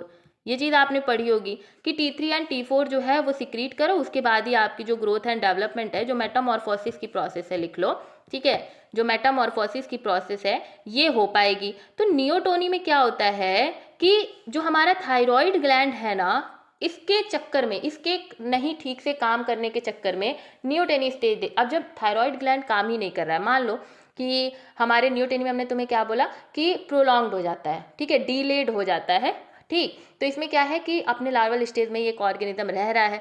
तो क्यों रह रहा है? अगर मेटामॉर्फोसिस हो जाए तो लार्वल स्टेज से वो एडल्ट में बदल जाएगा। अब मेटामॉर्फोसिस की प्रोसेस नहीं हो रही है।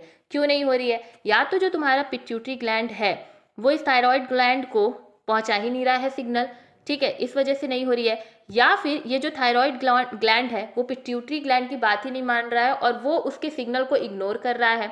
तो कुछ तो गड़बड़ हो रही है ना, या तो पिट्यूटरी ग्लैंड में गड़बड़ है, या तो थायराइड में गड़बड़ है, या फिर ये हो सकता है कि जो हमारा पिट्यूटरी ग्लैंड है वो प्रोलैक्टिन, ठीक है, वो क्या कर दे, वो प्रोलैक्टिन सिक्रीट कर दे, जिसकी वजह से ये जो मेटामॉर्फोसिस है ये डिले हो जाए। डिले हो जाए तो कुछ समय के लिए एक ऑर्गेनिज्म क्या रहेगा, थोड़े देर तक वो क्या रहेगा, उस लार्वल स्टेज में रहेगा, लेकिन फिर जब प्रोलैक्टिन का सिक्रीशन कम हो जाएगा तो वो यंग में आ जाएगा। तो नियोटेनी के भी टाइप्स हैं, समझ रहे हो, नियोटेनी के भी क्या है, टाइप्स है। तो हमने यही पढ़ा कि नियोटोनी क्या है। नियोटोनी एक ऑर्गेनिज्म में जो उनका लार्वल स्टेज होता है ना, उसको बहुत दिनों तक बनाए रखता है। कभी कभी तो लाइफ टाइम भी बनाए रहेगा, कभी कभी पार्शियली, कभी कभी थोड़े दिन, थोड़े लाइफ साइकिल तक रहेगा, फिर उसके बाद खत्म हो जाएगा। कभी कभी ऐसा होगा कि नॉर्मल से थोड़ा सा लाइक मान लो कि कोई लार्वल स्टेज है जो 4 दिन बाद मेटामॉर्फोसिस करके एडल्ट बन रही है, तो एक ऐसी भी स्टेज है जिसमें वो 4 से मान लीजिए कि 6 दिन में 2 ही दिन का अधिक बढ़ेगा और फिर जाके मेटामॉर्फोसिस होगा। तो ये थोड़ा सा आपको देखना होगा टाइप, जो कि अभी हम आपको आगे पढ़ाएंगे। जनरल कैरेक्टरिस्टिक की अगर हम बात करें हमारे नियोटोनी की, तो नियोटोनी ऐसा टर्म है जिसको डिराइव किया गया है ग्रीक वर्ड के नियोज मतलब यंग से, और टैनिन मतलब कि एक्सटेंड टू स्ट्रेस। जो इनका जुवेनाइल स्टेज होता है, जो किशोरावस्था होता है ना, उसको एक्सटेंड कर दिया जाता है और वो एडल्ट में बन ही नहीं पाते हैं, ठीक है। ऑल्दो द टर्म, बेसिकली हम ये बोल रहे हैं कि ग्रीक वर्ड से लिया गया है, लेकिन जनरली अगर हम बात करें तो इसे जर्मन के एक टर्म नियोटेनिन से उठाया गया है। जो टर्म नियोटेनी है ये फर्स्ट डिस्कवर्ड किया गया था, प्रपोज किया गया था जूलियस कॉलमैन के द्वारा 1885 में, लेकिन 1885 के बाद 1926 में नियोटेनी को इंट्रोड्यूस किया गया important process of humanization by Louis Bolk, ठीक है। तो लुइस बॉल्क के द्वारा इसे मानवीकरण के रूप में भी क्या किया गया, इंट्रोड्यूस किया गया नियोटेनी को। अभी हम 2 टर्म पढ़ाएंगे, नियोटेनी एंड पैडोजेनेसिस। तो नियोटेनी अभी धीरे धीरे क्लियर हो रहा है, पैडोजेनेसिस भी हम आपको पढ़ाएंगे। देखिए, नियोटेनी जो टर्म है इसे जूलियस कॉलमैन ने दिया 1885 में। क्यों दिया? क्योंकि उन्होंने एक्सोलोटल लार्वा के बारे में बताया। उन्होंने ये बताया कि एक्सोलोटल लार्वा अभी अपने टैडपोल फॉर्म, अपने लार्वल फॉर्म में है, तभी उसके अंदर मैचुरेशन आ जा रही है। समझ रहे हो? मतलब क्या हुआ कि वो अपने टैडपोल से बाहर नहीं निकला, लेकिन उसने क्या किया, एडल्ट का फॉर्मेशन अपने में कर लिया। व्हाट आई एम सेइंग कि भाई एक्सोटोटल लार्वा है, और भी एम्फीबियंस की तरह एक्सोटोटल लार्वा एक है, ठीक है। तो जैसे हमारे फ्रॉक के हो गए, टोड्स वगैरह हो गए, फ्रॉक्स वगैरह हो गए, तो इनकी जो लार्वल स्टेज है वो आराम से भी अपने लार्वल के बाद मेटामॉर्फोसिस कर रहे हैं और एडल्ट बन जा रहे हैं। लेकिन जो एक्सोटोटल लार्वा है वो लार्वल स्टेज में ही उसमें क्या हो जा रहा है, मैचुरेशन आ जा रही है। तो इसके लिए हम इस टर्म को बोलते हैं नियोटेनी। और नियोटेनी सबसे पहले जूलियस कॉलमैन ने एक्सोटोटल लार्वा में देखा 1885 में, और उन्होंने इस टर्म को प्रपोज किया, इंट्रोड्यूस किया, डिस्कवर किया, ठीक है। फिर 1926 में लुइस बॉल्क ने इसे ह्यूमनाइजेशन के तौर पे बताया, ठीक है। फिर नियोटेनी जो है उसको डिस्क्राइब किया गया एक फॉर्म ऑफ पैडियोमॉर्फोसिस और the retention of ancestral juvenile feature in descent adult of lineage. वही जो हम बार बार बोल रहे हैं ना, एक तुम्हें ये एक बहुत अच्छी खासी स्टैंडर्ड एक डेफिनेशन मिल गई जिसे तुम लिख करके आ सकते हो, वही चीज़ हम तुम्हें बता रहे हैं। जेनेटिक फैक्टर्स जो होते हैं ये काफ़ी ज़्यादा एक इंडिविजुअल में नियोटेनी जो है उसमें इन्फ्लुएंस करते हैं। जेनेटिक फैक्टर कभी कभी हमें बताया ना कि पार्शियली भी होता है। कभी कभी क्या होगा कि एक ऑर्गेनिज्म के पास कुछ खाने पीने को अच्छा खासा नहीं रहेगा, वो चाहेगा कि यार अभी मेरे पास अच्छा खासा कुछ है नहीं खाने पीने को, तो वो क्या करेगा, थोड़ा सा अपने मेटामॉर्फोसिस को डीले कर देगा, और फिर जब उसको अच्छे से खाने पीने को मिलेगा तो फिर वो एडल्ट में बन जाएगा। तो जो हमारा एक इन्वायरमेंटल फैक्टर है, जो एक जेनेटिक फैक्टर, अच्छा हम जेनेटिक की बात करते हैं, हमने इन्वायरमेंटल बता दिया, तो इन्वायरमेंटल भी काफ़ी ज़्यादा रिस्पॉन्सिबल रहता है। और जेनेटिक तो ऑब्वियस सी बात है कि भाई अगर एक्सोटोटल लार्वा है तो अब सभी के सभी एक्सोटोटल लार्वा में आप नियोटेनी देखोगे, ऐसा नहीं है कि एक का दुक्का में देख लिया और फिर छोड़ दिया, ठीक है।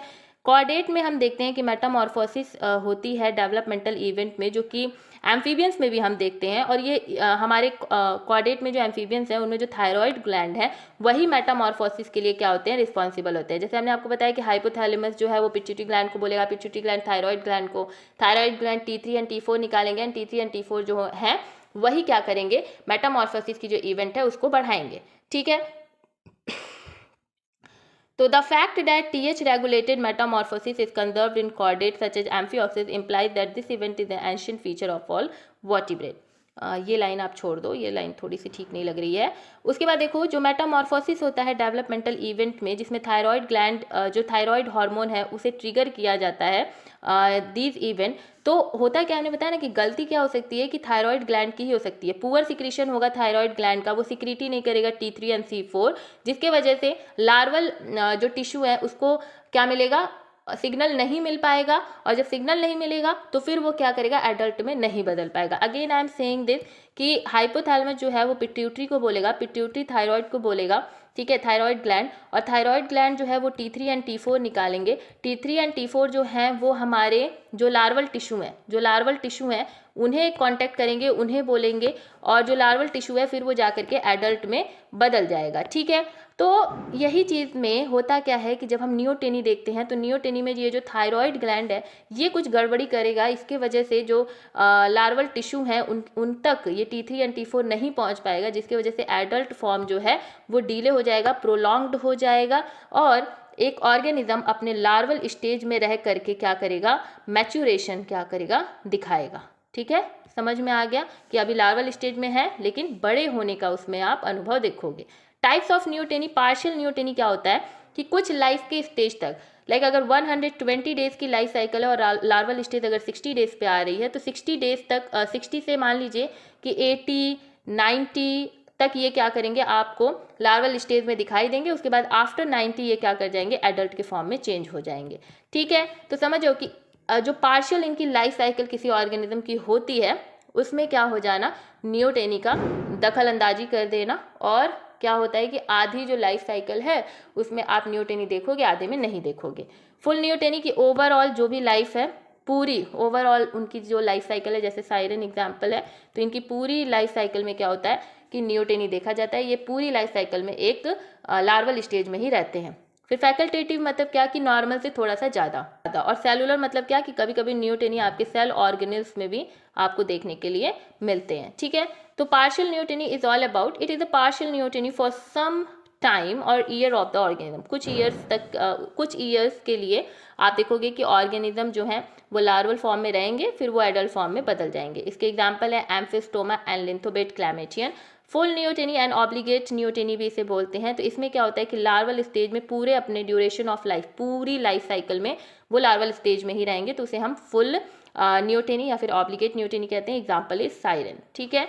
उसके बाद फैकल्टेटिव नियोटेनी जो है ये इंडिविजुअल में अकर होता है because of the environmental factor. As I said कि फैकल्टेटिव में क्या है कि मान लो कि कभी नहीं ठीक ठाक से खाना मिला, नहीं टेम्परेचर, नहीं इन्वायरमेंटल जो है सपोर्ट में है हमारे लार्वा के, तो लार्वा सोचता है कि भैया रुक जाओ, अच्छा खासा जब टेम्परेचर, अच्छा खासा इन्वायरमेंटल फैक्टर मिलेगा तो फिर हम अपने आप को क्या करेंगे, मेटामॉर्फोसिस कराएंगे और अच्छे से एडल्ट में बन जाएंगे। तो यहाँ पर जो इंडिविजुअल जो ऑर्गेनिज्म होता है वो फुल कंट्रोल रखता है अपने मेटामॉर्फोसिस के ऊपर, जब चाहे तब वो मेटामॉर्फोसिस करा सकता है। तो facultative is all about is all due to the environmental factor. Like कुछ इसमें ऑर्गेनिजम्स आते हैं, लाइक सैलमेंड्रेडी से आते हैं, एम्फिस्टोमेटिडी से आते हैं। सेलुलर में नियोटेनी में क्या होता है कि कभी कभी नियोटेनी जो है वो सेल ऑर्गेनिल्स में भी आप देख लेते हो, जैसे कि तो हमने अभी तक ये पढ़ा कि जो नियोटेनी है वो क्या है, वो केवल से केवल जुवेनाइल स्टेज में एक ऑर्गेनिज्म रह रहा है और उसकी फिजियोलॉजिकल एक्टिविटीज़ जो हैं वो स्लो हो जा रही हैं और वो मैच्योर हो जा रहा है, ठीक है, मैच्योर हो जा रहा है। लेकिन ऊपरी दिखावे से आपको जो फिजियोलॉजिकल एक्टिविटी है उससे आपको वो नज़र नहीं आएगा कि ये मैच्योर है, समझ रहे हो। जैसे कि गिल्स वगैरह का फॉर्मेशन हो जाना, जैसे अभी एक्सोटोटल पढ़ाएंगे तो आपको समझ में आएगा। तो जुवेनाइल स्टेज में है लेकिन फिजियोलॉजिकल जो आपके ग्रोथ वगैरह हैं वो क्या हो जाएंगे, स्लो हो जाएंगे। लेकिन पैडोजेनेसिस में क्या होता है ना कि पैडोजेनेसिस में एक लार्वा में ना सेक्सुअल मैच्योरिटी आ जाता है और वो रिप्रोडक्शन करने के लिए ना कैपेबल हो जाता है। तो नियोटेनी एंड पैडोजेनेसिस कैसे डिफरेंस है कि नियोटेनी में केवल से केवल एक ऑर्गेनिज्म अपने लार्वल फॉर्म में रहेगा। एक बार और सुनो, नियोटेनी में केवल से केवल एक ऑर्गेनिज्म अपने लार्वल स्टेज में ही रहेगा, उसका लार्वल स्टेज प्रोलॉन्ग्ड हो जाएगा, बढ़ जाएगा और उसी स्टेज में वो मैच्योरेशन का दिखाएंगे, क्योंकि अगर वो मैच्योरेशन नहीं दिखाएंगे तो वो जीवित नहीं रह पाएंगे, वो अच्छे से अपनी एक्टिविटीज़ नहीं कर पाएंगे। तो एक लार्वल स्टेज में ही रह करके वो बढ़ गई लार्वल स्टेज, प्रोलॉन्ग्ड हो गए और मैच्योरेशन दिखा दिया। लेकिन पैडोजेनेसिस में एक ऑर्गेनिज्म लार्वल स्टेज में रहता है और साथ ही साथ उसमें गोनैड्स के क्या हो जाते हैं, फॉर्मेशन हो जाते हैं, जो रिप्रोडक्टिव ऑर्गन है वो भी बन जाता है और रिप्रोडक्शन एक लार्वल स्टेज कर लेता है, जो कि नॉर्मल नहीं है। क्योंकि आप देखते हो कि जब भी एक ऑर्गेनिज्म लार्वल स्टेज से गुजरता है तो आफ्टर मेटामॉर्फोसिस वो लार्वल स्टेज एडल्ट में बदल जाता है। लेकिन जब पैडोजेनेसिस होता है तो एडल्ट में बदलने से पहले ही जो लार्वल स्टेज है उसमें क्या हो जाता है, रिप्रोडक्टिव ऑर्गन्स क्या हो जाते हैं, बन जाते हैं और वो रिप्रोडक्शन करने के कैपेबल हो जाता है। मतलब एडल्ट बने नहीं और लार्वल स्टेज में ही रिप्रोडक्शन कर रहे हैं। तो paedogenesis is all about the sexual reproduction, जो कि एक्सीलरेटेड किया जा रहा है इन द लार्वल स्टेज। और जो हमारा न्यूटेनी है, it is all about the juvenile stage, जो है वो प्रोलॉन्ग्ड हो जा रही है और फिजियोलॉजिकल जो ग्रोथ है वो स्लो हो जा रहा है। ठीक है, और ये नियोटोनी आपके पार्शियल भी हो सकते हैं, फुल भी हो सकते हैं एंड फैकल्टेटिव भी हो सकते हैं। ओके, तो नियोटेनी जो है उसे आप रिटार्डेड ग्रोथ कह सकते हो, जिसमें एक लार्वल स्टेज एडल्ट बन ही नहीं पा रहा है। दैट मीन्स कि यहाँ पर आकर के रुक गई है ग्रोथ, इस वजह से रिटार्डेड, ठीक है, रुक गई है। ठीक है, और यहाँ पर आप पैडोजेनेसिस में एक्सीलरेटेड देखोगे कि एडल्ट में हम पहुँचे नहीं और लार्वल में हमने क्या कर दिया, रिप्रोडक्शन कर दिया। ठीक है, तो हमारा जो नियोटेनी है इसे हम रिटार्डेड ग्रोथ बोलते हैं और जो पैडोजेनेसिस है उसे हम एक्सीलरेटेड ग्रोथ बोलते हैं। क्यों बोलते हैं, क्योंकि नियोटेनी में जो ग्रोथ है वो होती नहीं है, अच्छे से बॉडी की ग्रोथ नहीं हो पाती है और लार्वल स्टेज में ही रह जाते हैं। लेकिन पैडोजेनेसिस में एक एक्स्ट्रा जो गोनैड्स होते हैं वो भी आ जाते हैं, तो ये एक्सीलरेटेड ग्रोथ है। नियोटेनी जो है वो आपके ह्यूमन में देखे जा सकते हैं आपके एम्फीबियंस के साथ, लेकिन पैडोजेनेसिस केवल से केवल एम्फीबियंस में आप देखोगे, लाइक एग्जांपल आपके सैलमेंडर। ओके, तो this is all about the neoteny and paedogenesis. Now we are going to talk about the Ectototal. The zoological name is Amphistoma mexicanum. इनका फाइलम जो है वो है कॉर्डेटा, सब फाइलम ये गैनेथोस्टोमेटा से बिलोंग करते हैं। क्लास इनका एम्फीबियन है, ऑर्डर इनका यूरिडेला और कॉर्डेटा आप इसे बोलते हो, और टाइप इनका एक्सोटोटल है। ये कुछ क्यूट से आपको ये दिखाई देते हैं। इन्हें ना पाला भी जाता है, इन्हें डोमेस्टिक पेट की तरह भी यूज़ किया जाता है। एक्सोटोटल लार्वा जो है फैसिनेटिंग एक्वेटिक क्रिएचर हैं जो कि यूनिक कैपेबिलिटी के लिए जाने जाते हैं। ये अपने किसी भी पार्ट लाइक लंग वगैरह किसी भी पार्ट को अगर वो पार्ट खो जाता है, वो ऑर्गन खो जाता है तो उसे वो क्या कर लेंगे, रीग्रो करवा देंगे। एक्सोटोटल लार्वा आकर्षक जलीय जीव है जो शरीर के खोए हुए हिस्सों को फिर से उगाने की अपनी अनूठी क्षमता के लिए जाना जाता है और इस प्रक्रिया को हम नियोटेनी कहते हैं। There are type of salamander and are of, मतलब ये किस टाइप के हैं, ये सैलामेंडर के टाइप के हैं और इन्हें एग्जॉटिक पेट की तरह हम यूज़ भी करते हैं बिकॉज ऑफ दिस कैरेक्टर। जो रीग्रो करा रहे हैं ये लॉस्ट अपने ये ना लंग्स वगैरह किसी भी पार्ट को करा सकते हैं, इस चीज़ को याद रखना। तो एक्सोटोटल एक एक्वेटिक सैलामेंडर है, जलीय सैलामेंडर है। एक्सोटोटल रिप्रेजेंट करता है नियोटेनिक लार्वा ऑफ टाइगर सैलामेंडर। जो टाइगर सैलामेंडर है उसका जो नियोटेनिक लार्वा है वो है एक्सोटोटल। ठीक है, सैलामेंडर कौन है, एम्फीस्टोमा टिग्रिनम। जो हमारा एक्सोटोटल लार्वा है ये नियोटोनी का बहुत ही ज़्यादा परफेक्ट एग्जाम्पल है। ठीक है, और एक्सोटोटल लार्वा जो है एक टाइप का सैलामेंडर है। इसके पास एक लॉन्ग पूंछ होती है, एक लंबी सी पूंछ होगी, फ्लैट हेड होगा, चिपटा हुआ इनका सिर होगा, 4 लिजार्ड लाइक लिम्स होंगे, 4 पैर होंगे जैसे छिपकलियों के होते हैं, जिनके वजह से वो क्या करेंगे, लैक जो उनका तालाब वगैरह होते हैं उसमें ये घूम पाते हैं। ठीक है, उसके बाद अनलाइक अदर सैलामेंडर, बहुत सारे सैलामेंडर हैं लेकिन अदर सैलामेंडर्स के को अगर हम देखें तो उनके कंपैरिजन में जो एक्सोटोटल लार्वा है ये नियोटेनिक होता है। और इसका मतलब क्या हो गया कि एडल्टहुड में आते ही ये जुवेनाइल कैरेक्टरिस्टिक अपना दिखाएंगे। मतलब वही बात है कि भाई लार्वल स्टेज में हम हैं, जुवेनाइल कैरेक्टरिस्टिक हम दिखा रहे हैं और धीरे धीरे हम एडल्ट बन गए, लेकिन तो भी वो कैरेक्टरिस्टिक हमारे अंदर चल रहा है, तो डिलेड ही तो हो गया ना। ठीक है, फिर एक्सोटोटल जो है वो रिमेन रहता है एक्वेटिक लाइक लार्वा। अब देखो कैसे तुम बोलोगे ये नियोटेनी का प्रोसेस क्या है। देखो जो एक्सोटोटल लार्वा है ना वो एक्वेटिक में रहेगा लार्वा की तरह। ठीक है, लार्वा की तरह एक्सोटोटल एक्वेटिक रहेगा, जलीय रहेगा अपने पूरे लाइफ टाइम में, लेकिन वो बड़े एडल्ट की तरह अपने अंदर गिल्स का क्या कर लेगा, फॉर्मेशन कर लेगा। इट डेवलप फंक्शनल लंग्स को अपने अंदर डेवलप कर लेगा, जो कि बहुत बड़ा कैरेक्टरिस्टिक है एक एडल्टहुड का। तो उसने किस में कर लिया, जुवेनाइल स्टेज में ही क्या कर लिया, इसे अटेन कर लिया। तो एक्सोटोटल पूरी अपने लार्वल जो पूरी लाइफ साइकिल है अपनी लार्वल की, उसमें ये एंटायर लाइफ साइकिल अपने जलीय एक्वेटिक में रहते हैं। प्लस ये क्या करते हैं अपने जुवेनाइल स्टेज में ही एक फंक्शनल लंग, ठीक है, कार्यात्मक फेफड़े भी अपने अंदर ये विकसित कर लेते हैं और फेदरी गिल्स का भी फॉर्मेशन कर लेते हैं, जिसके वजह से ये अंडर वाटर जो पानी के अंदर जा करके ये इससे बड़ी आसानी से सांस ले लेते हैं।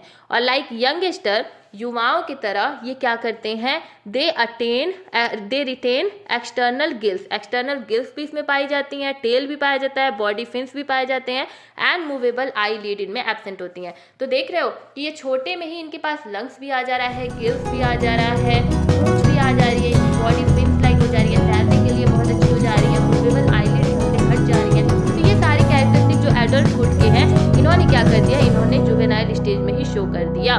तो this is the perfect example, axolotl larva is the perfect example of neoteny. तो आई होप कि आपको सभी चीज़ें समझ में आई होगी, जितना इंपॉर्टेंट था आपके लिए हमने वो सब कुछ आपको बताया है। आई होप कि सब कुछ समझ में आया होगा। मिलते हैं नेक्स्ट वीडियो में, तब तक के लिए आप हंसते रहिए, मुस्कुराते रहिए, चैनल को सब्सक्राइब करते रहिए। Bye bye, take care, be happy.